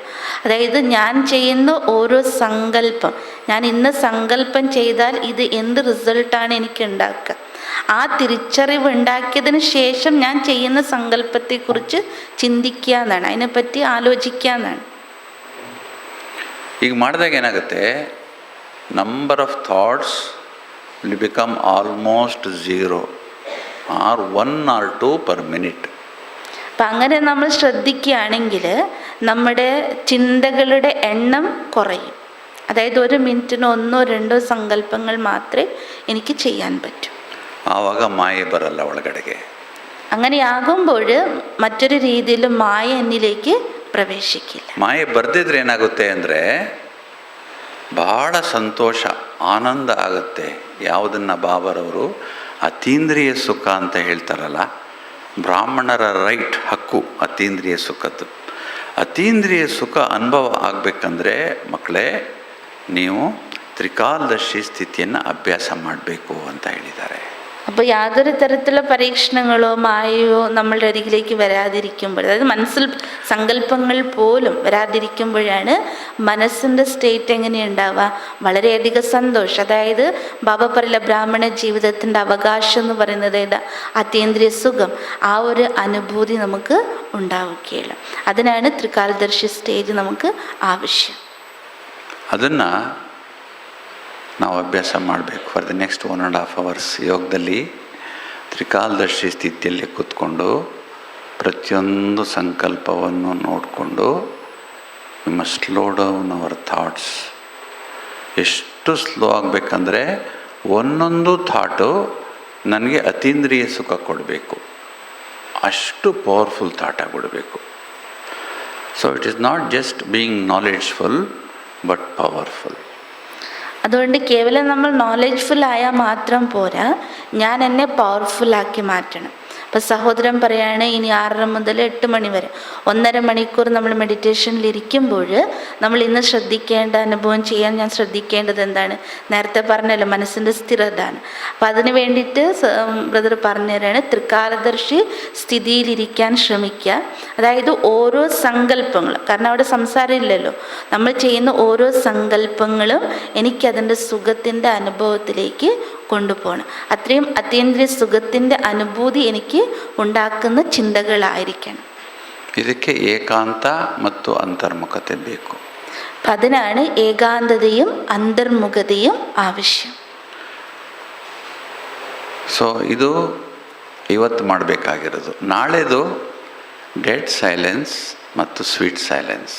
അപ്പോൾ ഇന്ന് നമ്മൾ അനുഭവം ചെയ്യാൻ വേണ്ടി ശ്രദ്ധിക്കാനാണ് ഈ ഫസ്റ്റ് പോയിന്റ്. ഏതാണ്? ത്രികാലദർശി സ്ഥിതിയിലിരുന്നു കൊണ്ട് ആ ഒരു അതീന്ദ്രിയ സുഖത്തിൻ്റെ അനുഭവം ചെയ്യുക. മനസ്സിൻ്റെ സങ്കല്പങ്ങളുടെ സ്ഥിരത, എണ്ണം കുറയ്ക്കണം, നമ്മുടെ ചിന്തകളുടെ എണ്ണം കുറയ്ക്കേണ്ടത്. ഇനി നാളെ നമ്മൾ എന്താണ് അനുഭവം ചെയ്യേണ്ടത്? അതാണ് ഡെഡ് സൈലൻസും പിന്നീട് സ്വീറ്റ് സൈലൻസ്.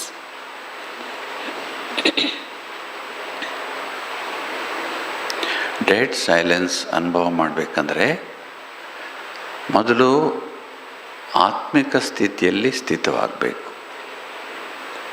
ഡെഡ് സൈലൻസിൻ്റെ അനുഭവം ചെയ്യാൻ വേണ്ടി ആദ്യം ആത്മിക സ്ഥിതിയിലാണ് ഞാൻ അനുഭവം ഇരിക്കേണ്ടത്. ನಾನು ಆತ್ಮ ಬರ್ಕುಟಿಯ ಮಧ್ಯದಲ್ಲಿ ಕುಳಿತುಕೊಂಡಿದ್ದೀನಿ.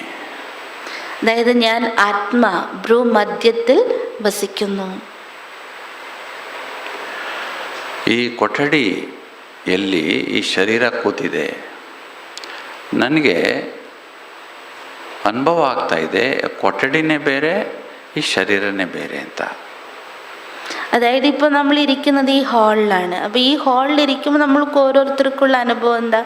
ഞാൻ ഇതിനകത്താണെങ്കിലും ഈ ഹാൾ എന്നിൽ നിന്നും വേറിട്ടതാണ്. ഞാൻ ഹാളല്ല, ഞാൻ ഇതിൽ നിന്നും വേറിട്ടതാണ്. അതെല്ലാവർക്കും അനുഭവം ഉള്ളതാണ്. ಹಾಗೆ ನಾನು ಆತ್ಮ ಪ್ರಕೃತಿಯ ಮಧ್ಯದಲ್ಲಿ ಒಳಗಡೆ ಮೆದುಳಿನ ಮಧ್ಯಭಾಗದಲ್ಲಿ ಕುಳಿತಿದ್ದೀನಿ. ನಾನೇ ಬೇರೆ, ശരീരನೇ ಬೇರೆ. അതുപോലെ തന്നെയാണ് നമ്മൾ അനുഭവം ചെയ്യേണ്ടത്. എന്താണ്? ഈ ശരീരത്തിൻ്റെ ഈ ഭ്രൂമധ്യത്തിനുള്ളിൽ നമുക്കറിയാലോ, ആ ബ്രെയിനിൻ്റെ ആ പോയിന്റിലാണ് ഞാനിരിക്കുന്നത്. അപ്പോൾ ഈ ശരീരത്തിനകത്താണ്. അപ്പോൾ ഈ ശരീരം ഹാളും ഞാനതിൽ ഇരിക്കുന്ന ആത്മ. അപ്പോൾ രണ്ടും വേറെയാണ്. ഞാൻ ആത്മ ഈ ശരീരത്തിൽ നിന്നും ഭിന്നമാണ്. ಈ ಶರೀರಕ್ಕೆ ಈ ಡ್ರೆಸ್ ಹೇಗಿದೆಯೋ ಹಾಗೆ ನಾನು ಆತ್ಮಕ್ಕೆ ഈ ശരീരನೇ ഡ്രസ്സ്. ശരീരത്തിന് ഈ ഇട്ടിരിക്കുന്ന കുപ്പായം വസ്ത്രമാണ്. എന്നതുപോലെ ആത്മാവിൻ്റെ വസ്ത്രമാണ് ഈ ശരീരം. ನಾನು ಬಟ್ಟೆ ಹಾಕ್ಕೊಂಡಿದ್ದೀನಿ ಅಂತ ನಂಗೆ ಫೀಲಿಂಗ್ ಇದೆ. I can feel what I am wearing. ಹಾಗೆ ನಾನು ಆತ್ಮಕ್ಕೆ ಈ ಶರೀರದ ಫೀಲಿಂಗು, ബട്ടയ ഫീലിംഗ്, ബട്ട ಹಾಕ್ಕೊಂಡಿರುವಂಥ ഫീലിംഗು സദാകാല ഇರಬೇಕು. ഇതുപോലെ നമുക്കറിയാലോ, ഞാൻ ഇട്ടിരിക്കുന്ന വസ്ത്രമാണെന്നുള്ള ഫീൽ നമുക്കുണ്ടല്ലോ. അതുപോലെ തന്നെ ഞാൻ ആത്മാവിനും ഇട്ടിരിക്കുന്ന ശരീരം എൻ്റെ വസ്ത്രമാണെന്നുള്ള ആ രീതിയിൽ വേണം ഫീലാകാൻ വേണ്ടി. അല്ലാണ്ട് ശരീരമാണ് എന്നുള്ള ഫീലല്ല, ഇതെൻ്റെ കുപ്പായമാണ് എന്ന ഫീലാണ് വരേണ്ടത്. ನಾನು ಆತ್ಮ ಚೈತನ್ಯ ಶಕ್ತಿ, ಆದರೆ ಶರೀರ ಜಡ. ഞാൻ ആത്മാവ് ചൈതന്യാണ്, പക്ഷേ ഈ ശരീരം ജഡമാണ്. ಜಡ ಅಂದ್ರೇನು? ലൈഫ് ಇಲ್ಲ ಅದರಲ್ಲಿ, ഇറ്റ് ഈസ് ഡെഡ്. ജഡ എന്ന് പറഞ്ഞാൽ അർത്ഥം എന്താണ്? അതിന് ചൈതന്യം ഇല്ല എന്നർത്ഥം. ಸೊ ಯೋಗಕ್ಕೆ ಕುಳಿತುಕೊಂಡಾಗ ನಾನು ಆತ್ಮಿಕ ಸ್ಥಿತಿಯಲ್ಲಿ ನಾನು ಆತ್ಮ ಪ್ರಕೃತಿಯ ಮಧ್ಯೆ ಕುಳಿತಿದ್ದೀನಿ.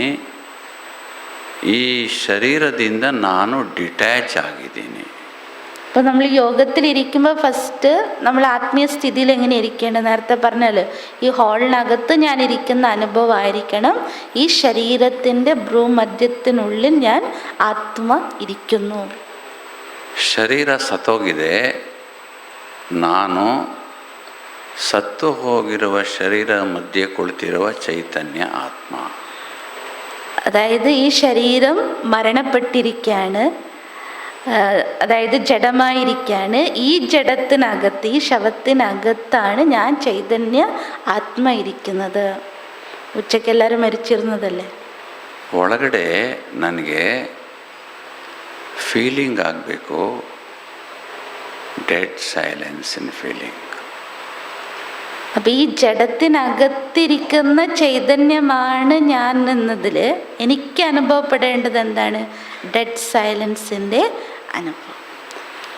ಈ ಶರೀರದ ಮಾಲೀಕ ನಾನು, ಆದರೆ ಶರೀರ ನಂದಲ್ಲ.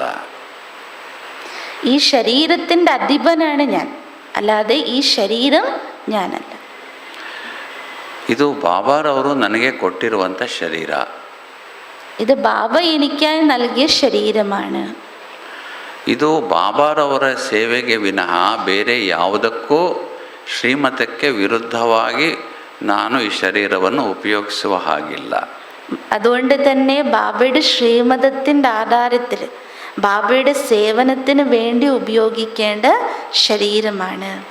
ಬಾಬಾರವರು ನನಗೆ ಈ ಶರೀರವನ್ನು ನೀನು ಟ್ರಸ್ಟಿಯಾಗಿ ನೋಡ್ಕೊ ಅಂತ ಕೊಟ್ಟಿದ್ದಾರೆ. ഒരു നിമിത്തമായി ഈ ശരീരത്തെ നോക്കി നടത്താൻ വേണ്ടി മാത്രമാണ് ബാബ എന്നെ ഏൽപ്പിച്ചിരിക്കുന്നത്. ಶಿವಬಾಬಾರವರು, ಬ್ರಹ್ಮ ಬಾಬಾರವರು ತನುವಿನಲ್ಲಿ ಬಂದು ಹೇಳ್ತಾರೆ, ನಾನು ಈ ಶರೀರವನ್ನು ಲೋನ್ ಆಗಿ ತಗೊಂಡಿದ್ದೀನಿ ಅಂತ. ഏതുപോലെ ശിവബാബ പറയാറുണ്ട്, ബ്രഹ്മബാബയുടെ ശരീരത്തിൽ വരുമ്പോൾ ഞാൻ ഈ ബ്രഹ്മാവിൻ്റെ ശരീരത്തെ ലോണായി എടുത്തിരിക്കുകയാണ്. ನಾನು ಈ ಶರೀರವನ್ನು ಲೋನ್ ಆಗಿ ತಗೊಂಡಿದ್ದೀನಿ. ട്രസ്റ്റി ನಾನು. ഈ ശരീരത്തെ ലോണായി എടുത്തിരിക്കുകയാണ് ആര്? ശിവ ബാബ. ആരുടെ ശരീരത്തെ? ബ്രഹ്മ ബാബയുടെ. അപ്പോൾ ബാബ ട്രസ്റ്റി ആയിരിക്കുകയാണ്.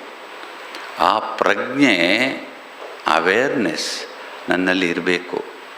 ആ ഒരു ബോധം, ആ ഒരു അവയർനെസ് ആണ് നമ്മൾ ഓരോരുത്തരിലും ഉണ്ടായിരിക്കേണ്ടത്. ಆವಾಗ ಬಾಬಾರವರು ಈ ಶರೀರದ ಮೂಲಕ ಸೇವೆಯನ್ನು ತಗೋತಾರೆ. അങ്ങനെയാണെങ്കിൽ മാത്രം. എങ്ങനെയാണെങ്കിൽ? ബാബ എന്നെ ഏൽപ്പിച്ചിരിക്കുന്ന ഒരു ശരീരമാണ് എന്ന ബോധം, വിശ്വസേവനത്തിന് വേണ്ടി എനിക്ക് നൽകിയതാണ് എന്ന ബോധം ഉണ്ടെങ്കിൽ മാത്രമേ ബാബ എൻ്റെ ഈ ശരീരത്തെ വിശ്വസേവനത്തിൻ്റെ കാര്യത്തിൽ ഉപയോഗപ്രദമാക്കുകയുള്ളൂ. ನಾನು ಬಾಬಾರವ್ರಿಗೆ ಈ ಶರೀರವನ್ನು ಆಫರ್ ಮಾಡಿದ್ದೀನಿ, ಉಪಯೋಗಿಸ್ಕೊಳ್ಳಿ ಅಂತ. അതായത് ഞാൻ ബാബയ്ക്ക് ഓഫർ കൊടുത്തിരിക്കുകയാണ്. ബാബ എൻ്റെ ഈ ദേഹത്തെ ബാബ വിശ്വസേവനത്തിനായി ഉപയോഗിച്ചോളൂ. ಅಷ್ಟು ಡಿಟ್ಯಾಚ್ಮೆಂಟ್ ನನ್ನಲ್ಲಿದ್ದರೆ ಆವಾಗ ಒಳಗಡೆ ಸೈಲೆನ್ಸ್ನ ಫೀಲ್ ಆಗುತ್ತೆ. അത്രമാത്രം എന്നിൽ ഡിറ്റാച്ച്മെൻറ്റ് വേണം എൻ്റെ ശരീരത്തോട്. അപ്പോഴാണ് ആ യഥാർത്ഥ ശാന്തിയുടെ അനുഭവം നമുക്കുണ്ടാവുക. ಇಸ್ಲಾಂ ಧರ್ಮದಲ್ಲಿ ಸೂಫಿ ಪಂಥ ಅಂತ ಒಂದಿದೆ, ಸೂಫೀಸ್. ಈ ಸೂಫಿಗಳಿದ್ದಾರಲ್ಲ, ಅವರು ಇಸ್ಲಾಂ ಧರ್ಮದಲ್ಲಿ ಸಾಮಾನ್ಯವಾಗಿರ್ತಕ್ಕಂಥ ಕಟ್ಟುಪಾಡುಗಳು, ಆಚರಣೆಗಳನ್ನು ಮಾಡೋಕ್ಕೆ ಹೋಗಲ್ಲ. ಅವ್ರು ನಂಬೋದು ಒಂದೇ, ಏನಂದರೆ ಪರಮಾತ್ಮ ಪ್ರೀತಿಯ ಸಾಗರ. ಸೊ ನಾನು ಬೇರೆಯವ್ರನ್ನ ಇವರು ಪರಮಾತ್ಮನ ಮಗು ಅಂತ ಪ್ರೀತಿಸಬೇಕು, ಅಷ್ಟೇ ಅವರ ತತ್ವ. അതായത് ഇസ്ലാം ധർമ്മത്തിൽ ഒരു വിഭാഗക്കാരുണ്ട്, സൂഫീസ് എന്ന് കേട്ടിട്ടുണ്ടാവും. അപ്പോൾ അവർ ഈ ഇസ്ലാം മതത്തിൻ്റെ ഉള്ള പല ആചാരങ്ങളും കാര്യങ്ങളൊന്നും അവർ പാലിക്കാറില്ല. അവരുടെ തത്വം ഒന്നേ ഉള്ളൂ, അതായത് പരമാത്മ ഏകനാണ്, അതായത് സ്നേഹത്തിൻ്റെ സാഗരമാണ്. അപ്പോൾ ആ സാഗരത്തിൻ്റെ സന്താനമായ ഞാൻ എൻ്റെ മുന്നിൽ വരുന്ന ഓരോരുത്തരെയും ആ സ്നേഹസാഗരനായ പരമാത്മാവിൻ്റെ സന്താനമാണെന്ന് മനസ്സിലാക്കി അവരെയും ഞാൻ സ്നേഹിക്കണമെന്നാണ്. ಅವರ ತತ್ವದಲ್ಲಿ ಪರಮಾತ್ಮ ಶರೀರ ಕೊಟ್ಟಿದ್ದಾನೆ, ಈ ಶರೀರವನ್ನು ಪರಮಾತ್ಮನ ಕಾರ್ಯಕ್ಕೆ ಉಪಯೋಗಿಸ್ಬೇಕು ಅನ್ನೋ ತತ್ವ ಇದೆ. അവർ മറ്റൊരു തത്വം ഇതാണ്, അവരുടെ വിശ്വാസം. അതായത് ഈശ്വരൻ എനിക്ക് നൽകിയ ശരീരമാണിത്, അതുകൊണ്ട് ഈ ശരീരം ഈശ്വരൻ്റെ കാര്യത്തിന് വേണ്ടി മാത്രമേ ഉപയോഗിക്കാൻ പാടുള്ളൂ എന്നാണ്. ಶರೀರದಲ್ಲಿ ಮಮತ್ವ, ಮೋಹ ಇಡುವ ಹಾಗಿಲ್ಲ ಅಂತ ಹೇಳ್ತಾರೆ. അവർക്ക് ശരീരത്തോട് മമത, മോഹം ഒന്നും പാടില്ല എന്നാണ് അവരുടെ രീതി. ಹಿಂದೆ ಒಬ್ಬರು ಸೂಫಿ ಸಂತರಿದ್ದರು, ಅವರ ಹೆಸರು ರಬಿಯಾ ಅಂತ, ಲೇಡಿ. ರಬಿಯಾ ಈ ಸೂಫಿ ಪಂಥವನ್ನು, ಸೂಫಿ ತತ್ವಗಳನ್ನು ಸುತ್ತಮುತ್ತ ಇರೋ ಜನರಿಗೆಲ್ಲ ಹೇಳ್ತಾ ಇದ್ದರು. ಹೌಸ್ ವೈಫ್, ಇಬ್ಬರು ಮಕ್ಕಳು, ಪತಿ, ಸಾಧಾರಣ ಕುಟುಂಬ. ಆದರೆ ಯಾವಾಗಲೂ ಬೇರೆಯವ್ರಿಗೆ ಒಳ್ಳೆ ವಿಚಾರನೇ ಹೇಳ್ತಾ ಇದ್ದಿದ್ದರಿಂದ ಈ ರಬಿಯಾಗೆ ಒಳ್ಳೆ ಹೆಸರಿತ್ತು ಸುತ್ತಮುತ್ತ ಊರಲ್ಲಿ. അതായത് പണ്ട് സൂഫി സന്യാസിമാരിൽ ഒരു സ്ത്രീ ഉണ്ടായിരുന്നു. അവർ ഗൃഹസ്ഥിയായിരുന്നു, ഭർത്താവും 2 മക്കളും, ഒരു സാധാരണ കുടുംബസ്ഥ. അപ്പോൾ അവർ ചുറ്റുപാടുള്ള എല്ലാ ജനങ്ങൾക്കും നല്ല നല്ല കാര്യങ്ങൾ, അതായത് ഈ സൂഫീസിൻ്റെ അവരുടെ എന്താണോ തത്വങ്ങളുള്ളത് അതെല്ലാവർക്കും പറഞ്ഞു കൊടുക്കുമായിരുന്നു. അങ്ങനെ അവരെല്ലാവർക്കും അങ്ങനെ ഒരു ഉപദേശം കൊടുക്കുന്നതുകൊണ്ട് ആ നാട്ടിൽ വളരെ നല്ലൊരു പേര് ആ റൂബിയ എന്ന് പറഞ്ഞ ആ ഒരു സന്യാസിനിക്കും ഉണ്ടായിരുന്നു.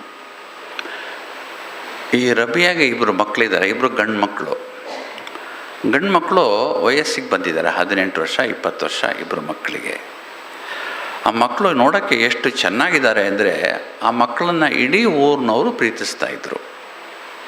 അപ്പോൾ അവർക്ക് 2 ആൺമക്കളായിരുന്നു. ആ കുട്ടികൾ വലുതായി നല്ലൊരു മുതിർന്ന അവസ്ഥയിലേക്ക് വന്നിരുന്നു. അപ്പോൾ ആ കുട്ടികളെ കാണാൻ നല്ല ഭംഗിയായിരുന്നു. ആ നാട്ടുകാരെല്ലാവരും അവരെ വളരെയധികം ഇഷ്ടപ്പെടുമായിരുന്നു. ಮತ್ತು ತುಂಬ ಒಳ್ಳೆ ಮಕ್ಕಳು. ಮನೆಯಲ್ಲಿ ಸೂಫಿ ಸಂಸ್ಕಾರ ಇದ್ದಿದ್ದರಿಂದ ಮಕ್ಕಳು ತುಂಬ ಒಳ್ಳೆ ಸಂಸ್ಕಾರವಂತರಾಗಿದ್ದರು. അവരുടെ വീട്ടിൽ അങ്ങനെ ഒരു സൂഫീസിൻ്റെ സംസ്കാരം ഉള്ളത് കൊണ്ട് അത് അവർ കൊണ്ട് നടക്കുന്നതുകൊണ്ടും ആ കുട്ടികളിലും ആ സംസ്കാരം ഉണ്ടായിരുന്നു. ಒಂದು ದಿವಸ ರಬಿಯಾ ಒಬ್ಬಳೇ ಮನೇಲಿದ್ಲು. പತಿ ಬೆಳಗ್ಗೆ ಕೆಲಸಕ್ಕೆ ಹೋದರೆ ಸಂಜೆ ವಾಪಸ್ ಬರೋದು. അപ്പോൾ ഒരു ദിവസം ഈ സന്യാസിനി ഒറ്റയ്ക്കായിരുന്നു വീട്ടിലുണ്ടായിരുന്നത്. ഭർത്താവ് രാവിലെ പോയ വൈകുന്നേരമായിരുന്നു വീട്ടിൽ തിരിച്ചെത്താറ്.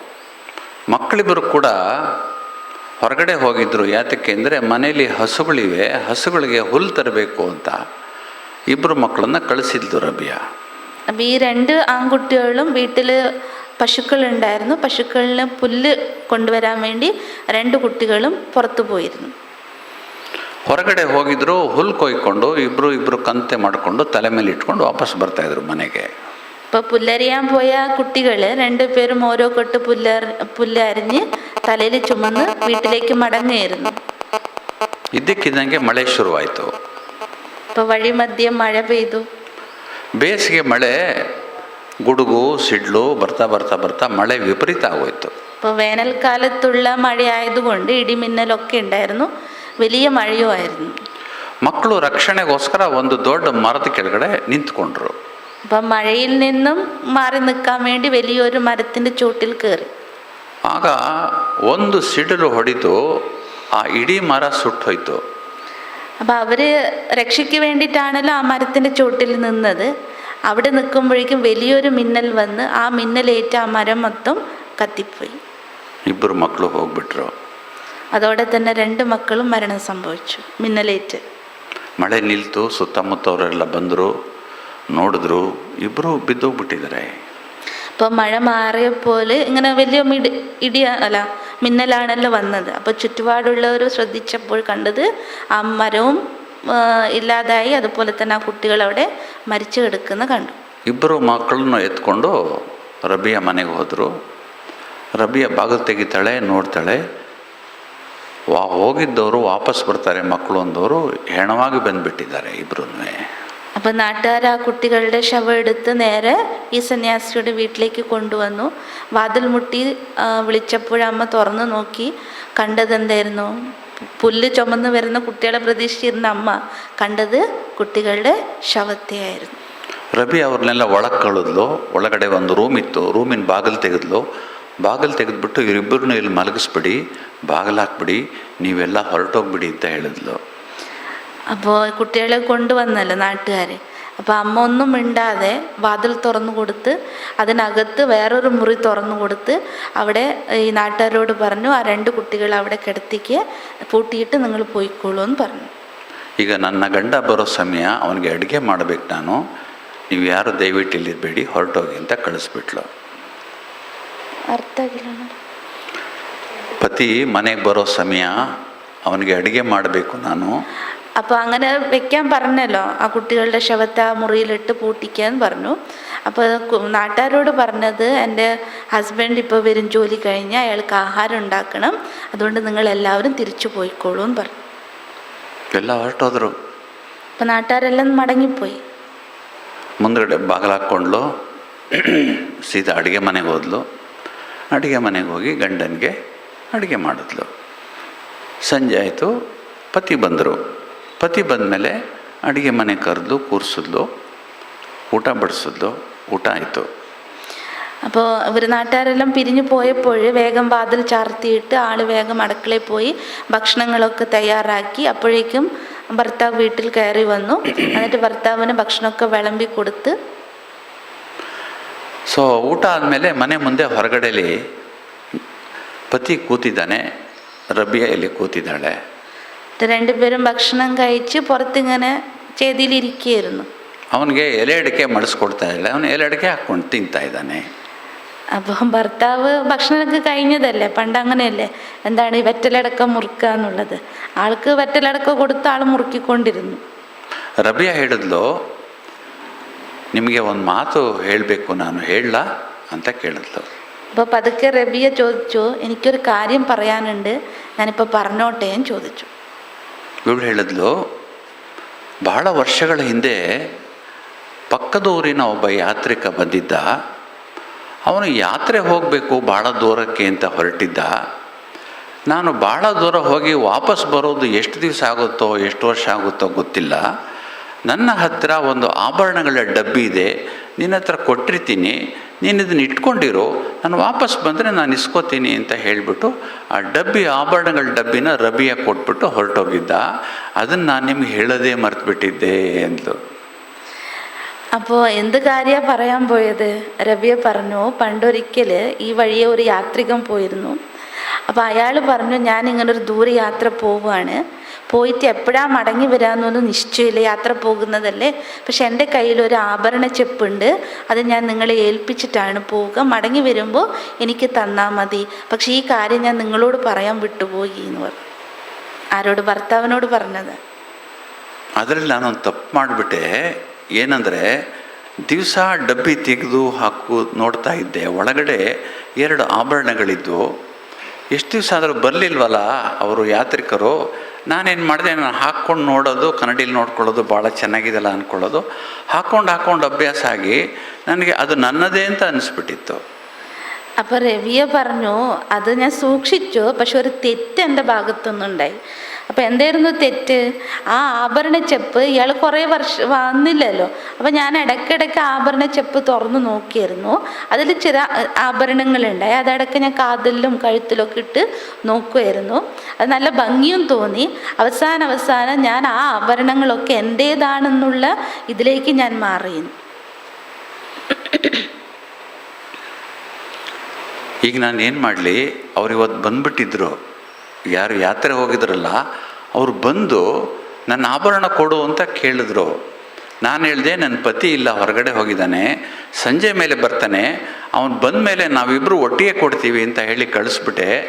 ನಾನೇನು ಮಾಡಲಿ ಇವಾಗ ಅಂತ ಕೇಳಿದ್ಲು. അപ്പോൾ രവിയ പറഞ്ഞത്രേ, ഞാനത് ഇട്ടിട്ട് നോക്കി, എനിക്ക് നല്ല ചന്തം കണ്ടപ്പോൾ അത് ഞാൻ പിന്നെ എൻ്റേതാക്കി മാറ്റി. അപ്പോഴേക്കും ആ പോയ യാത്രികൻ മടങ്ങി എത്തിയെന്ന്. അപ്പോൾ അയാൾ പറഞ്ഞു, ഞാൻ അന്ന് ഏൽപ്പിച്ച ചെപ്പിങ്ങോട്ട് തന്നേക്കെന്ന് പറഞ്ഞപ്പോൾ ഞാൻ പറഞ്ഞില്ല, ഇന്ന് എൻ്റെ ഹസ്ബൻഡ് ഇല്ല, പതി വന്നിട്ടില്ല, വന്നു കഴിഞ്ഞാൽ ഞാൻ 2 പേരും കൂടി നിങ്ങൾക്കത് തിരികെ ഏൽപ്പിക്കാമെന്ന് പറഞ്ഞു.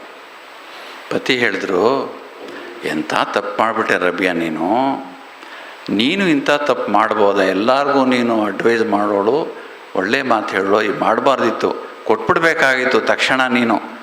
ಆಗಲಿ ಹೋಗಲಿ, ಅವ್ರು ಬಂದರೆ ಸಂಜೆ ಕೊಡೋಣ ಬಿಡು ಅಂತ ಹೇಳಿದ್ರು. അപ്പോൾ അത് കേട്ടപ്പോൾ ഭർത്താവ് ഇങ്ങനെ ചവച്ചുകൊണ്ടിരിക്കുകയായിരുന്നല്ലോ, പെട്ടെന്ന് നിർത്തിയ ആൾ പറഞ്ഞത്രേ, എന്തൊരു തെറ്റാണ് നിൻ്റെ ഭാഗത്തുനിന്ന്, അതും നീയാണ് ഇങ്ങനത്തെ തെറ്റ് ചെയ്തത്, നാട്ടുകാർക്ക് മൊത്തം ഉപദേശം കൊടുത്തിട്ട് നീ എങ്ങനെ ഇങ്ങനൊരു തെറ്റ് ചെയ്തു? പോട്ടെ, ഷാരയില്ല, അയാൾ തിരിച്ചു വരുന്നല്ലേ പറഞ്ഞേ, വന്നാൽ നമുക്ക് 2 പേർക്കും ചേർന്ന് ആ ചെപ്പ് മടക്കി കൊടുക്കാമെന്ന് പറഞ്ഞു. ರಬಿಯಾ ಹೇಳಿದ್ಲು, ಬನ್ನಿ ನಾವಿಬ್ಬರು ಆಭರಣಗಳೆಲ್ಲ ತಯಾರು ಮಾಡಿ ಇಟ್ಬಿಡೋಣ, ಅವ್ರು ಬಂದರೆ ಕೊಟ್ಬಿಡೋಣ ಬನ್ನಿ ಅಂತ ಹೇಳಿ ಆ ರೂಮಿಗೆ ಕರ್ಕೊಂಡೋದ್ಲು. അപ്പോൾ രവിയ പറഞ്ഞത്രേ, വരും നമുക്ക് അതൊന്ന് സെറ്റാക്കി വെക്കാം, ആഭരണങ്ങൾ വന്നപ്പോൾ തന്നെ എടുത്തു കൊടുക്കേണ്ടതല്ലേ, നിങ്ങളും കണ്ടിട്ടില്ലല്ലോ എന്ന് പറഞ്ഞ് ആ കുട്ടികളെ വെച്ചിട്ടുള്ള ആ മുറിയിലേക്ക് ഭർത്താവിനെ കൂട്ടിക്കൊണ്ടുപോയി. ರೂಮಿನ ಭಾಗ ತೆಗೆದು ಮಕ್ಕಳನ್ನು ತೋರಿಸ್ತಾಳೆ ರಬಿಯಾ. ಇವತ್ತು ಭಗವಂತ ಅವನು ನನಗೆ ಆಭರಣ ಕೊಟ್ಟಿದ್ದ, ವಾಪಸ್ ಕೇಳ್ತಾ ಇದ್ದಾನೆ. അപ്പോൾ രവിയ മുറി തുറന്ന് ഭർത്താവിനോട് പറഞ്ഞു, ഇന്ന് ആ ഭഗവാൻ വന്നിട്ടുള്ളത് എനിക്ക് നൽകിയ ആഭരണത്തെ തിരിച്ചു കൊണ്ടുപോകാൻ. ಶರೀರ ನಮ್ದಲ್ಲ,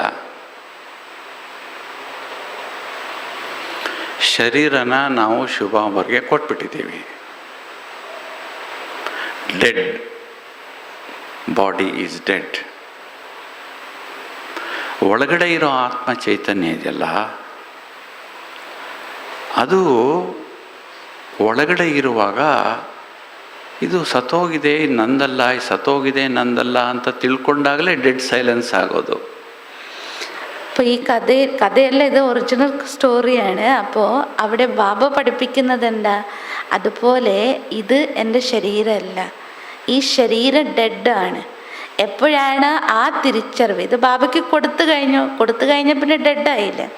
അപ്പോൾ ഞാൻ ആത്മ ഈ ശരീരത്തിൻ്റെ ഉള്ളിൽ ഇരുന്നു കൊണ്ട് ആ ഒരു ബോധത്തിലേക്ക് ഞാൻ വരണം. അതായത് ഈ ശരീരം ഡെഡാണ്, എൻ്റേതല്ല. ആ ഒരു ഇതിലേക്ക് വരുമ്പോൾ മാത്രമേ ഡെഡ് സൈലൻസ് നമുക്ക് ಅನುಭವ ഉണ്ടാവും. ಡ್ರಾಮಾದಲ್ಲಿ ಈ ಶರೀರ ಯಾವಾಗ ಹೋಗುತ್ತೋ ಗೊತ್ತಿಲ್ಲ ನಮಗೆ. അതായത് ഒരു കാര്യം ഉറപ്പാണ്, ഈ നാടകത്തിൽ എപ്പോൾ എൻ്റെ ശരീരം ഞാൻ വിട്ടു പോകും എന്നുള്ളത് നമുക്ക് ആർക്കും നിശ്ചയമില്ലാത്ത കാര്യമാണ്. ಇರುವಷ್ಟು ದಿವಸ ನಾನು ಆತ್ಮ ಟ್ರಸ್ಟಿಯಾಗಿ ಈ ಶರೀರವನ್ನು ನೋಡ್ಕೋಬೇಕು. അതുകൊണ്ട് ഉള്ള കാലം എത്ര സമയം ഞാൻ ഉണ്ടാകുന്നു അത്ര സമയം ഒരു നിമിത്തമാണ്, ട്രസ്റ്റിയാണെന്ന ബോധത്തോടെ ഈ ശരീരത്തെ മെയിൻറ്റെയിൻ ചെയ്ത് കൊണ്ടുപോകണം. ಈ ಬ್ಯಾಕ್ಗ್ರೌಂಡಲ್ಲಿ ನಾನು ಒಳಗಡೆ ಆತ್ಮ ಕುಳಿತುಕೊಂಡಿದ್ದೀನಿ, ಈ ಶರೀರ ಸತ್ತೋಗಿದೆ, I am experiencing dead silence. അതായത് ഈ ശരീരം ഏതാണ് ജഡം, അതിനകത്താണ് ആരിയ്ക്കുന്നത്? ചൈതന്യമായ ഞാൻ ആത്മ. ആ ഒരു ബോധം ഉണ്ടല്ലോ, അതാണ് ഡെഡ് സൈലൻസ്. ಬಾಬಾ ಅವರು ಹೇಳ್ತಾರೆ, 1 ನಿಮಿಷ ಇದು ಅಶರೀರಿ ಸ್ಥಿತಿ. ಈ 1 ನಿಮಿಷದ ಅಶರೀರಿ ಸ್ಥಿತಿ ಅಭ್ಯಾಸ ಮಾಡಿದ್ರೆ ನಿಮಗೆ 1 ಅವರ್ ಶರೀರಕ್ಕೆ ರೆಸ್ಟ್ ಸಿಗತ್ತೆ ಅಂತ.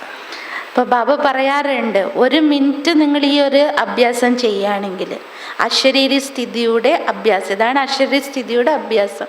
ഇത് 1 മിനിറ്റ് നിങ്ങൾ ചെയ്താൽ 1 മണിക്കൂർ ശരീരത്തിന് റെസ്റ്റ് ഉണ്ടാകുന്നു. 1 മണിക്കൂറിൻ്റെ റെസ്റ്റുള്ള അനുഭവം ശരീരത്തിന് കിട്ടും. ಬಾಬಾರವರು ಮಮ್ಮಾರವರು ಸದಾ ಜಾಗಂತಿ ಜ್ಯೋತಿ ಆಗಿರ್ತಾರೆ, ಸದಾ ಜಾಗಂತಿ ಜ್ಯೋತಿ. ಆದರೆ ಯಾವಾಗಲೂ ಫ್ರೆಶ್ ಆಗಿರ್ತಾಯಿದ್ರು ಮತ್ತು ಯಾವಾಗಲೂ ಕೂಡ ಒಂದು ಲವಲವಿಕೆ, ಒಂದು ಉತ್ಸಾಹ ಯಾವಾಗಲೂ ಇರ್ತಾಯಿತ್ತು ಅವ್ರಿಗೆ. ಹೇಗೆ ಅಂದರೆ അശരീരി സ്ഥിതി, ഡെഡ് സൈലൻസ്. അതായത് നമ്മൾ മമ്മ ബാബയിലൊക്കെ കണ്ടതും അതുപോലെ നമ്മളുടെ മുന്നിലുണ്ടായ ദാദീദിമാരൊക്കെ കണ്ടത്, അവരെപ്പോഴും അതായത് കെടാവിളക്ക് പോലെ എന്നും അവർ അണയാ ദീപങ്ങളായിരുന്നു. അവർക്ക് റെസ്റ്റോ കാര്യങ്ങളോ അങ്ങനത്തെ ഒന്നും പറഞ്ഞാൽ ആ രീതിയിലായിരുന്നു. പക്ഷെ അവരിൽ എന്നും നമ്മൾ കണ്ടിരുന്നത് എന്താണ്? അവരെപ്പോഴും അലേർട്ടായിരുന്നു, അവരിൽ എപ്പോഴും ഉത്സാഹം നിറഞ്ഞൊരു ഒരു ഫ്രഷ്നെസ് അവരിൽ എപ്പോഴും നമുക്ക് കാണാൻ പറ്റും. അപ്പം അതിൻ്റെ കാരണം എന്താണ്? അതാണ് അശരീര സ്ഥിതി അവരെപ്പോഴും അഭ്യാസം ചെയ്തിരുന്നു. ಸೊ ಎವ್ರಿ ಡೇ, ಪ್ರತಿ ದಿವಸ 15-20 ಟೈಮ್ಸ್ ಆದರೂ ಟೈಮ್ ಸಿಕ್ಕಾಗ ಅಶರೀರಿ ಸ್ಥಿತಿ ಅಭ್ಯಾಸ ಮಾಡಬೇಕು. അപ്പം അതുകൊണ്ട് സഹോദരൻ നമ്മളോട് പറയുകയാണ്, ഒരു ദിവസം 10-15 പ്രാവശ്യമെങ്കിലും എപ്പോഴൊക്കെ സമയം കിട്ടുന്നു, അതായത് ആ 1 മിനിറ്റ് നമ്മൾ എന്ത് അഭ്യാസം ചെയ്യണം? അശരീര സ്ഥിതിയുടെ പ്രാക്ടീസ് ചെയ്യണം. ನಾನು ಲೈಟ್, ಅಜರ, ಅಮರ, ಅವಿನಾಶಿ ಆತ್ಮ ಒಳಗಡೆ ಕೂತಿದ್ದೀನಿ, ಶರೀರದಿಂದ ಟೋಟಲಿ ಡಿಟ್ಯಾಚ್ ಆಗಿದ್ದೀನಿ. ಈ ಅನುಭವ ಮಾಡಬೇಕು. അതെങ്ങനെയാണ് അനുഭവം ചെയ്യേണ്ടത്? ഞാൻ ആത്മപ്രകാശം, അജര അവിനാശി ആത്മാവാണ്, അമര ആത്മ ജ്യോതിയാണ്. ഈ ശരീരത്തിനകത്താണ് ഞാൻ നിൽക്കുന്നത്, ഈ ശരീരത്തിൽ നിന്നും വേറിട്ടതാണ്. ഈ ഒരു പ്രാക്ടീസാണ് നമ്മൾ ചെയ്യേണ്ടത്. ನನ್ನ ನಾನೇ ನೋಡ್ಕೋಬೇಕು. ಒಳಗಡೆ ಕೂತ್ಕೊಂಡಿದ್ದೀನಿ ನಾನು, ಐ ಆಮ್ ಲೈಟ್, ಒಳಗಡೆ ಕೂತಿದ್ದೀನಿ, ಹೊಳಿತಾ ಇದ್ದೀನಿ ನಕ್ಷತ್ರ ಥರ. ನನ್ನನ್ನು ನಾನು ನೋಡ್ಕೋಬೇಕು. ಇದೇ ಅಂತರ್ಮುಖಿ ಸ್ಥಿತಿ. അതായത് ഞാൻ എന്നെ തന്നെ കാണണം. വെറും തോട്ട്സ് മാത്രമല്ല ക്രിയേറ്റ് ആകേണ്ടത്, ആ തോട്ടിനോടൊപ്പം സങ്കല്പം ചെയ്യുന്നതിനോടൊപ്പം ഈ ഹാളിൽ എനിക്ക് എന്നെ കാണാൻ പറ്റുമല്ലോ, അതുപോലെ തന്നെ ഈ ശരീരത്തിനകത്ത്, ഈ ജഡമായ ശരീരത്തിനകത്ത് ഞാൻ എൻ്റെ ആ ഒരു പ്രകാശത്തെ, ആ ഒരു സ്വരൂപത്തെ, ജ്യോതിയെ, ആ നക്ഷത്ര രൂപത്തെ ഞാൻ കാണണം. അതാണ് അന്തർമുഖത. എൻ്റെ ഉള്ളിലേക്ക് ഞാൻ തന്നെ വീക്ഷിക്കണം. ಹೇಗೆ ಕನ್ನಡಿ ಮುಂದೆ ನಿಂತ್ಕೊಂಡು ಈ ಶರೀರವನ್ನು ನೋಡ್ಕೊಳ್ತೇವೋ ಹಾಗೆ ನಾನು ಒಳಗಡೆ ಇರುವಂಥ ಆತ್ಮವನ್ನು ನಾನು ನನ್ನ ಮನಸ್ಸಿನ ಮೂಲಕ ನೋಡ್ಕೋಬೇಕು. ഏതുപോലെ നമ്മൾ കണ്ണാടിയുടെ മുന്നിൽ നമ്മുടെ ശരീരത്തെ കാണാറില്ല, പ്രതിബിംബം കാണാറുണ്ട്. അതുപോലെ തന്നെയാണ് ഈ ശരീരത്തിനകത്ത് ആ പ്രകാശിക്കുന്ന ചൈതന്യത്തെ, ആത്മാവിനെ എൻ്റെ മനസ്സുകൊണ്ട് ഞാനതിനെ കാണണം. ಆವಾಗ ಈ ಡಿಟ್ಯಾಚ್ಡ್ ಆತ್ಮ ಇದೆಯಲ್ಲ, ಅದು ನಿಜವಾಗಲೂ ನನ್ನ ಶರೀರದಿಂದ ಡಿಟ್ಯಾಚ್ ಆಗೋದಕ್ಕೆ ತುಂಬ ಸಹಾಯ ಮಾಡುತ್ತೆ. ಕೊನೆ ದಿವಸ ಡಿಟ್ಯಾಚ್ ಆಗಬೇಕಲ್ಲ, ನಾವು ಹೋಗಬೇಕಲ್ಲ ಒಂದು ದಿವಸ. ಆ ಮಿನಿಟಲ್ಲಿ, ಆ ಸೆಕೆಂಡಲ್ಲಿ ನಮಗೆ ಈ ಅನುಭವ ನಮಗೆ ಸಹಾಯ ಮಾಡುತ್ತೆ. ഇപ്പം നമ്മളത് അഭ്യാസം ചെയ്യുകയാണെങ്കിൽ, പ്രാക്ടീസ് ചെയ്യുകയാണെങ്കിൽ, ശരീരത്തിൽ നിന്നും വേറിട്ടിങ്ങനെ അഭ്യാസം നമ്മൾ ചെയ്യുകയാണെങ്കിൽ, അവസാന യാത്രയുണ്ടല്ലോ, ഡിറ്റാച്ച്, മൊത്തം ശരീരത്തിൽ നിന്നും വേറിട്ട് പോകേണ്ടത്. അപ്പോൾ വളരെ എളുപ്പത്തിൽ ഈ ശരീരത്തിൽ നിന്നും ഞാൻ ആത്മാവിന് വേർപെടാൻ ഈസിയാവും. ಮತ್ತು ಪರಂಧಾಮಕ್ಕೆ ಹೋಗೋದು ಕೂಡ ಶರೀರದಿಂದ ಎಷ್ಟು ಬೇಗ ಡಿಟ್ಯಾಚ್ ಆಗ್ತೀವಿ ಅಷ್ಟು ಬೇಗ ಪರಂಧಾಮಕ್ಕೆ ಹೋಗ್ಬೋದು ನಾವು. അതുപോലെ തന്നെ പരംധാമത്തിലേക്ക് പോകാനും എത്ര വേഗം ഞാൻ ആ പ്രാക്ടീസ് ചെയ്തിട്ടുണ്ട്, ശരീരത്തിൽ നിന്നും എത്ര പെട്ടെന്ന് ഡിറ്റാച്ച് ആകാനുള്ള അഭ്യാസം എനിക്കുണ്ടോ അത്ര പെട്ടെന്ന് തന്നെ നമുക്ക് എന്താകും, പരംധാമത്തിൽ പോകാനും സാധിക്കും. ಡಿಟ್ಯಾಚ್ ಆದಮೇಲೆ ಶರೀರದ ಅಟ್ರಾಕ್ಷನ್ ನನ್ನನ್ನು ಕೆಳಗಿಳಿಬಾರ್ದು. അതായത് ആത്മാവ് ശരീരത്തിൽ നിന്ന് ഡിറ്റാച്ച് ആയി കഴിഞ്ഞാൽ പിന്നെ ശരീരത്തിൻ്റെ ആകർഷണം വീണ്ടും ആത്മാവിനെ തന്നിലേക്ക് വലിക്കരുത്. ಎಷ್ಟು ಹೊತ್ತು ನಾನು ಇಲ್ಲಿಂದ ಡಿಟ್ಯಾಚ್ ಆಗಿದ್ದೀನೋ ಅಷ್ಟು ಹೊತ್ತು ನಾನು ಅಲ್ಲಿರ್ಬೋದು ಬಾಬಾವ್ರ ಜೊತೆಯಲ್ಲಿ. എത്രമാത്രം ഞാൻ ഇവിടുന്ന് ഡിറ്റാച്ച് ആകുന്നോ അത്രത്തോളം ഞാൻ അവിടെ ഉണ്ടാകും, ബാബയുമായിട്ട് അറ്റാച്ച് ആകും. ಸೊ ಇಲ್ಲಿ ಡೆಡ್ ಸೈಲೆನ್ಸ್, ಅಲ್ಲಿ ಸ್ವೀಟ್ ಸೈಲೆನ್ಸ್. അപ്പം അതുകൊണ്ട് ഇവിടെ ഡെഡ് സൈലൻസ്, അവിടെ ബാബയുടെ അറ്റാച്ച്ഡ് ആകുമ്പോൾ അതെന്തായി, സ്വീറ്റ് സൈലൻസ് ആയി. ಇನ್ನು ಥರ್ಡ್ ಡೇ ನೀವು ಹೋಗೋ ದಿವಸ ಸಕಾಶ್ ಕೊಡಬೇಕು ಎಲ್ರಿಗೂ. മൂന്നാമത്തെ പോയിന്റ് ഏതായിരുന്നു പറഞ്ഞത്? മൂന്നാമത്തെ ദിവസം തിങ്കളാഴ്ച അനുഭവം ചെയ്യേണ്ടത് എങ്ങനെ സകാശ് കൊടുക്കണം, അതിൻ്റെ അനുഭവം ചെയ്യേണ്ടത്. ಬಾಬಾವ್ರ ಹತ್ರ, ಬ್ರಹ್ಮ ಬಾಬಾವ್ರವ್ರ ಹತ್ರ ಯಾರೇ ಹೋದರೂ ಕೂಡ ಸಕಾಶದ ಅನುಭವ ಮಾಡ್ತಾಯಿದ್ರು. ಸಕಾಶ್ ಅಂದರೆ ಒಂದು ಶಕ್ತಿ. ಈಗ ಒಂದು ಬೆಂಕಿ ಎದುರುಗಡೆ ನಿಂತ್ಕೊಂಡ್ರೆ ನಾವು ಹೇಗೆ ಬೆಚ್ಚಗಿನ ಅನುಭವ ಮಾಡ್ತೀವಲ್ವ, ಆ ಶಾಖದ ಅನುಭವ ಮಾಡ್ತೀವಲ್ವ, ಅಥವಾ ಸಮುದ್ರದ ತೀರಕ್ಕೆ ಹೋದರೆ ಆ ತಂಪಿನ ಅನುಭವ ಮಾಡ್ತೀವಲ್ಲ, ಆ ಥರ ಒಬ್ಬ ವ್ಯಕ್ತಿ ಹತ್ರ ನಿಂತ್ಕೊಂಡ್ರೆ ಆ ಶಕ್ತಿ ನಮಗೆ ಬರ್ತಾ ಇರ್ತಕ್ಕಂಥ ಅನುಭವ ಮಾಡೋದು, അದೇ സകാശ്. അതായത് സകാശ് എന്ന് പറയുമ്പോൾ നമ്മൾ കേട്ടിട്ടുണ്ട്, ബ്രഹ്മബാബയുടെ മുന്നിൽ നിൽക്കുമ്പോൾ ഏതൊരു ആത്മാവിനും ഏതെങ്കിലും രീതിയിലുള്ള ഒരു ശക്തിയോട് അഥവാ ഒരു വ്യത്യസ്തമായിരിക്കുന്ന അനുഭവം, ചിലപ്പോൾ അവരെ തന്നെ മറന്നു പോകുന്ന അവസ്ഥ, അവരും സ്വയം ആത്മസ്ഥിതിയിലേക്ക് വരുന്ന, അങ്ങനെ നമ്മൾ കേട്ടിട്ടുണ്ട്. അതുപോലെ ബ്രദർ പറയണത്, അത് ഉദാഹരണമായിട്ട് പറഞ്ഞു തരുന്നു. ഇപ്പം നമ്മളൊരു തീ വെച്ച്, ഇവിടെ തീ ഉണ്ടെങ്കിൽ അതിൻ്റെ അടുത്തെത്തണ്ട, അപ്പോഴേക്കും നമുക്ക് എന്തുണ്ടാവും, ഒരു ചൂട് അനുഭവപ്പെടും. അത് അതിൽ നിന്ന് കിട്ടുന്നൊരു ശക്തിയുടെ അനുഭവമാണ്. അതുപോലെ കടൽ തീരത്ത് എത്തിപ്പോയാൽ എന്താകും, നമുക്കൊരു തണുത്ത രീതിയിലുള്ള ഒരു കാറ്റിൻ്റെ അത്തരത്തിലുള്ളൊരു ശക്തിയുടെ അനുഭവം ഉണ്ടാകും. അതുപോലെ നമ്മളിലൂടെ മറ്റുള്ളവർക്ക് അനുഭവം ഉണ്ടാകണം. ಪರಮಾತ್ಮನ ಶಕ್ತಿ ನಮ್ಮಲ್ಲಿ ಇದ್ದರೆ ನಾವು ಬೇರೆಯವರಿಗೆ ಕೊಡಬೇಕಾಗಿಲ್ಲ, ಬೇರೆಯವರು ತಾವಾಗಿ ಅದರ ಅನುಭವ ಮಾಡ್ತಾರೆ. അപ്പോൾ ഇവിടെ സകാശ് എന്ന് പറയുമ്പോൾ അവ പലപ്പോഴും പറയാറുണ്ട്, നിങ്ങൾ സകാശ് കൊടുക്കൂ, സകാശ് കൊടുക്കൂ പറയാൻ കേൾക്കാറുണ്ട്. പക്ഷേ എപ്പോഴാണ് നമ്മുടെ ഉള്ളിൽ പരമാത്മാവിന് ശക്തി നിറയുന്നത്, അപ്പോൾ നമ്മൾ കൊടുക്കേണ്ട സ്റ്റേജ് വരുന്നില്ല, ഓട്ടോമാറ്റിക് എന്താകും, നമ്മുടെ അടുത്തെത്തുമ്പോൾ അവർക്ക് ആ ശക്തിയുടെ അനുഭവം ഉണ്ടാകും. ಒಂದು ಗಂಧದ ಕಡ್ಡಿ ಹಚ್ಚಿದ್ರೆ ಗಂಧದ ಕಡ್ಡಿಗೆ ಎಲ್ಲ ಕಡೆ ನೀನು ಸುಗಂಧ ಹರಡು ಅಂತ ಹೇಳೋ ಅವಶ್ಯಕತೆ ಇಲ್ಲ, ಅದು ತಾನಾಗೇ ಸುಗಂಧವನ್ನು ಕೊಡ್ತಾನೆ ಇರುತ್ತೆ. ഏതുപോലെ നമ്മളൊരു ചന്ദനത്തിരി കത്തിച്ചു വെച്ചാൽ അതിനോട് പറയേണ്ട ആവശ്യമില്ലല്ലോ, ഇങ്ങനെ മൊത്തം റൂം കറങ്ങിയിട്ട് ആ ഒരു സുഗന്ധം പരത്തിയിട്ട് വാന്ന് പറയേണ്ട ആവശ്യമില്ല. അതൊരു ഭാഗത്ത് കത്തിച്ചു വെച്ചാൽ മുഴുവൻ റൂമിൽ എന്തുണ്ടാകും, ആ സുഗന്ധം വ്യാപിച്ചിട്ടുണ്ടാകും. ಜಾನಕಿ ದಾದಿಯವರು ಒಂದು ಅನುಭವ ಹೇಳಿದ್ದಾರೆ. ಏನಂದರೆ, ಒಂದು ಸಾರಿ ಬ್ರಹ್ಮ ಬಾಬಾರವರು ಕುಟೀರದ ಪಕ್ಕ ಆವಾಗ ಜೂಲ ಹಾಕಿದ್ರು. ಮೊದಲಿತ್ತು, ಇವಾಗಲೂ ಇದೆ ಜೂಲ. ಆ ಜೂಲ ಮೇಲೆ ಕೂತಿದ್ರು. ನಾನು ಆ ಕಡೆಯಿಂದ ಬರ್ತಾಯಿದ್ದೆ. ಬಾಬಾರವರು ಬಾ ಮಗು ಅಂತ ಕರೆದ್ರು, ನನ್ನ ಪಕ್ಕ ಕೂರಿಸ್ಕೊಂಡ್ರು. ಇಬ್ಬರು ಜೂಲ ಆಡ್ತಾಯಿದ್ವಿ. ಆ ಜೂಲ ಆಡುವಾಗ ಬಾಬಾರವರಿಂದ ಎಂಥ ಸಕಾಶ್ ಬಂತು ಅಂದರೆ ನನಗೆ ಇವತ್ತಿಗೂ ಕೂಡ ನೆನಪು ಮಾಡಿಕೊಂಡ್ರೆ ಮೈ ಜುಮ್ಮನ್ನುತ್ತೆ ಅಂತ ದಾದಿ ಜಾನಕಿ ಹೇಳ್ತಾರೆ. ಇವತ್ತಿಗೂ ನಾನು ಮರೆಯೋಕ್ಕಾಗಲ್ಲ. അതാകെ ಎಷ್ಟು ವರ್ಷ ആಯಿತು. അതായത് ഈ ഒരു പോയിന്റ് പറയുമ്പോൾ ജാനകി ദാദിയുടെ ഒരു അനുഭവം ഷെയർ ചെയ്തിരുന്നു. അപ്പോൾ ജാനകി ദാദി പറയുന്നു, ബ്രഹ്മബാബ ഉണ്ടായ സമയത്ത്, അപ്പോൾ ബ്രഹ്മബാബയുടെ കുടീരം നമ്മൾ കണ്ടിട്ടുണ്ടല്ലോ. അപ്പോൾ ആ കുടീരത്തിൻ്റെ തൊട്ട് തന്നെ ഒരു ഊഞ്ഞാലുണ്ട്, അതെല്ലാവരും കണ്ടിട്ടുണ്ടാവും. അപ്പോൾ ആ ഊഞ്ഞാലിൽ ഇരുന്ന് ആടുമായിരുന്നു ആര്, ബ്രഹ്മബാബ. അപ്പോൾ ദാദി ഇങ്ങനെ അതുവഴി പോയിക്കൊണ്ടിരിക്കുമ്പോൾ ബാബ വിളിച്ചത്ര, വരൂ കുട്ടി എന്ന് പറഞ്ഞിട്ട് തൊട്ടടുത്ത് ഊഞ്ഞാലിലിരുത്തി രണ്ടുപേരും ഊഞ്ഞാലാടാൻ തുടങ്ങി. അപ്പോൾ പതുക്കെ പതുക്കെ ഊഞ്ഞാലിങ്ങനെ ആടിക്കൊണ്ടിരിക്കെ ദാദി പറയത്രേ, ആ ബ്രഹ്മബാബയിൽ നിന്ന് ഉണ്ടായിരിക്കുന്ന ആ ഒരു സകാശ്, ഒരു ശക്തിയുടെ അനുഭവം ഉണ്ടല്ലോ, അത് ഇന്നും എനിക്ക് മറക്കാൻ പറ്റില്ല എന്ന്. അപ്പം അത് കഴിഞ്ഞത് എത്ര വർഷമായി, പക്ഷെ ಇന്നും ದಾದಿ ಅದು ಓರ್ಕണമെങ്കിൽ ಅದೆಂದ ಅನುಭವವಾയിരിക്കും. ಯಾಕೆ ಅಂದರೆ ಸರ್ವಶಕ್ತಿವಂತ ಶಿವಬಾಬಾ ಅವರೊಳಗಡೆ ಇದ್ದರು. ಹಾಗೆ ನಾವು ಮಾಸ್ಟರ್ ಸರ್ವಶಕ್ತಿವಂತ ಆಗಬೇಕು. ಶಿವಬಾಬರಲ್ಲಿರ್ತಕ್ಕಂಥ ಎಲ್ಲ ಶಕ್ತಿನೂ ನಮ್ಮ ಪ್ರಾಪರ್ಟಿ. ಪರಮಾತ್ಮನ ಶಕ್ತಿ, ಗುಣ, ಜ್ಞಾನ ಎಲ್ಲವೂ ಕೂಡ ನಮ್ಮ ಪ್ರಾಪರ್ಟಿ. ಯಾವಾಗ ಅದನ್ನು ನಮ್ಮದನ್ನಾಗಿ ಮಾಡ್ಕೊಳ್ತೀವಲ್ವ, ಆವಾಗ ನಾವು ಕೂಡ ಆ മട്ടಕ್ಕೆ ಹೋಗ್ಬೋದು, ಬೇರೆಯವರಿಗೆ സകാശ ಕೊಡ್ಬೋದು. അതായത് നമുക്കറിയാം ബ്രഹ്മബാബയിലൂടെ അങ്ങനെ ഒരു അനുഭവം ഉണ്ടാകാൻ കാരണം തന്നെ ദാദിക്ക് അതിൽ ആ സമയത്ത് ശിവബാബയുടെ പ്രവേശത ഉണ്ടായിരുന്നു.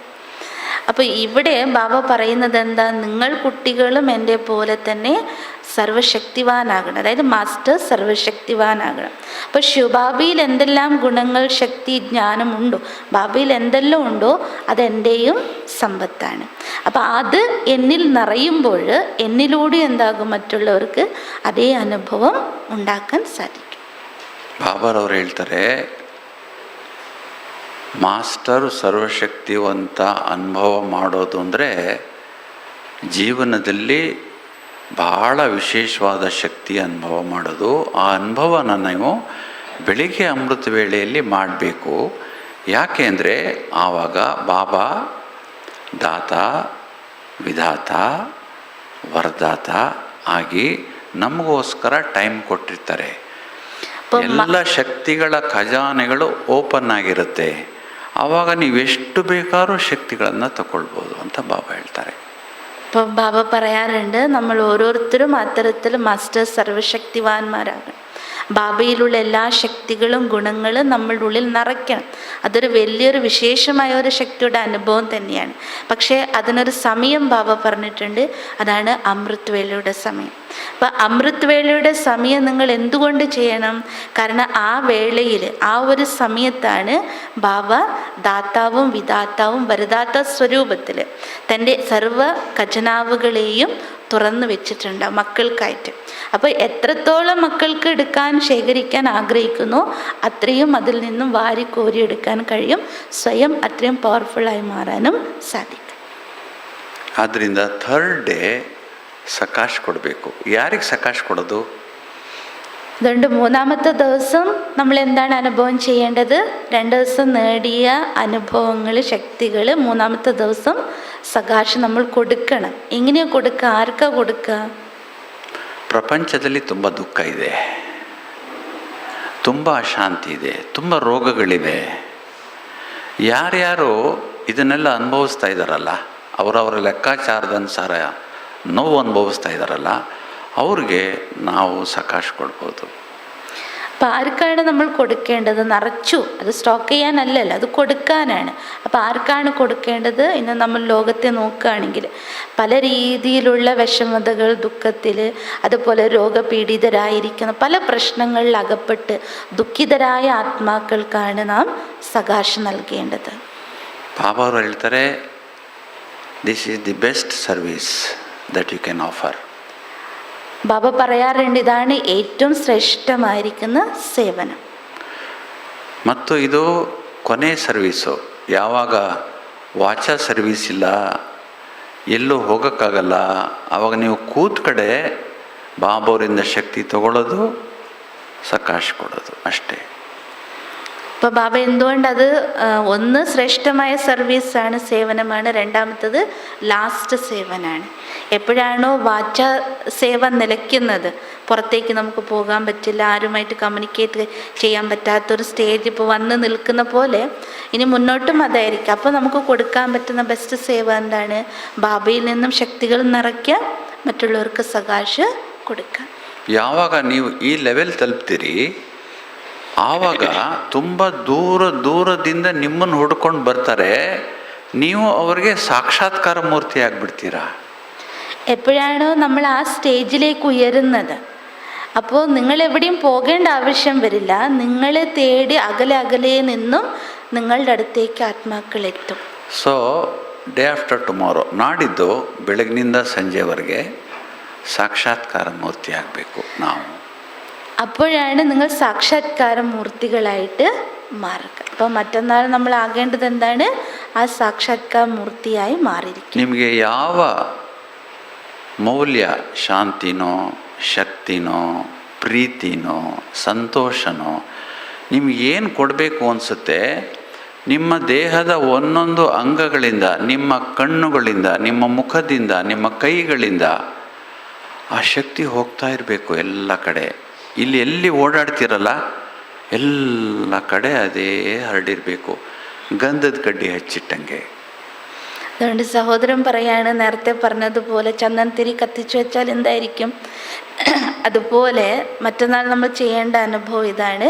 നമ്മൾ എന്താണോ മറ്റുള്ളവർക്ക് കൊടുക്കാൻ ആഗ്രഹിക്കുന്നത്, അത് ശാന്തിയായിരിക്കാം, ശക്തിയായിരിക്കാം, അഥവാ സ്നേഹമായിരിക്കാം, എന്താണോ ആഗ്രഹിക്കുന്നത് അത് നമ്മുടെ ശരീരത്തിൻ്റെ ഓരോരോ അവയവങ്ങളിലൂടെ അത് പ്രസരിക്കുന്നതായിട്ട് അനുഭവം ചെയ്യണം. കണ്ണുകളിലൂടെയും കൈകളിലൂടെയും അതുപോലെ തന്നെ നമ്മൾ ചലിക്കുന്ന ഓരോ സ്ഥലത്തും. ഇതിപ്പോൾ നിങ്ങൾ അവിടെ നിന്ന് ഇവിടെ വരെ വരും, ഇവിടെ നിന്ന് അവിടെ വരെ പോവില്ലേ, മൊത്തം നമ്മളിങ്ങനെ നടക്കില്ലേ, ആ ഓരോ നമ്മൾ നടക്കുമ്പോഴും നമുക്ക് ഫീലാകേണ്ടത് എന്താ? എന്നിലൂടെ ആ ഗുണങ്ങൾ, ആ വൈബ്രേഷൻ പുറത്തേക്ക് സ്പ്രെഡായിക്കൊണ്ടിരിക്കുന്ന അനുഭവം ചെയ്യണം. ಸೊ 3 ಅನುಭವ. ಮೊದಲನೇದು 3 അനുഭവങ്ങൾ. ഒന്നാമത്തത് ಸಂಕಲ್ಪಗಳಲ್ಲಿ ಸ್ಥಿರತೆ ಅಥವಾ ಏಕಾಗ್ರತೆ. സങ്കല്പങ്ങളുടെ സ്ഥിരത, മനസ്സിൻ്റെ ഏകാഗ്രത. ಎರಡನೇದು dead silence and sweet silence. രണ്ടാമത്തെ ദിവസമാണ് നമ്മൾ ഡെഡ് സൈലൻസ്, സ്വീറ്റ് സൈലൻസ് നാളെ ಮತ್ತು ಮೂರನೇದು മൂന്നാമത്തത് സകാശ് കൊടുക്കേണ്ടത്. അപ്പോൾ ഇന്നാണ് നമ്മൾ എന്ത് പ്രാക്ടീസ് ചെയ്യേണ്ട, അനുഭവം ചെയ്യേണ്ടത്? മനസ്സിൻ്റെ സങ്കല്പങ്ങളുടെ ಸ್ಥಿರತೆ. ಇವತ್ತು ಸಂಕಲ್ಪಗಳು ಸ್ಥಿರವಾಗಿಬಿಟ್ರೆ, ನಿಂತೋಗ್ಬಿಟ್ರೆ ನಮ್ಮದು, ನಾಳೆ ಸೈಲೆನ್ಸ್ ಅನುಭವ ಮಾಡೋದು ಸುಲಭ ಆಗುತ್ತೆ. സൈലൻസ് അനുഭവം ಚೆನ್ನಾಗಾದರೆ സകാശ് അനുഭവം ಚೆನ್ನಾಗಾಗುತ್ತೆ. അപ്പം ഇന്ന് മനസ്സിൻ്റെ സ്ഥിരത എനിക്ക് കൊണ്ടുവരാൻ പറ്റിയെങ്കിൽ നാളെ സൈലൻസിൻ്റെ അനുഭവം എളുപ്പമാകും. നാളത്തെ എളുപ്പമാണെങ്കിൽ മറ്റന്നാൾ സകാശ് കൊടുക്കാൻ നമുക്ക് വളരെയധികം സാധിക്കും. Thank you. ಓಂ ಶಾಂತಿ. ತಮ್ಮೆಲ್ಲ ಧನ್ಯವಾದಗಳು. നല്ലൊരു കയ്യടി, ശക്തിയില്ല.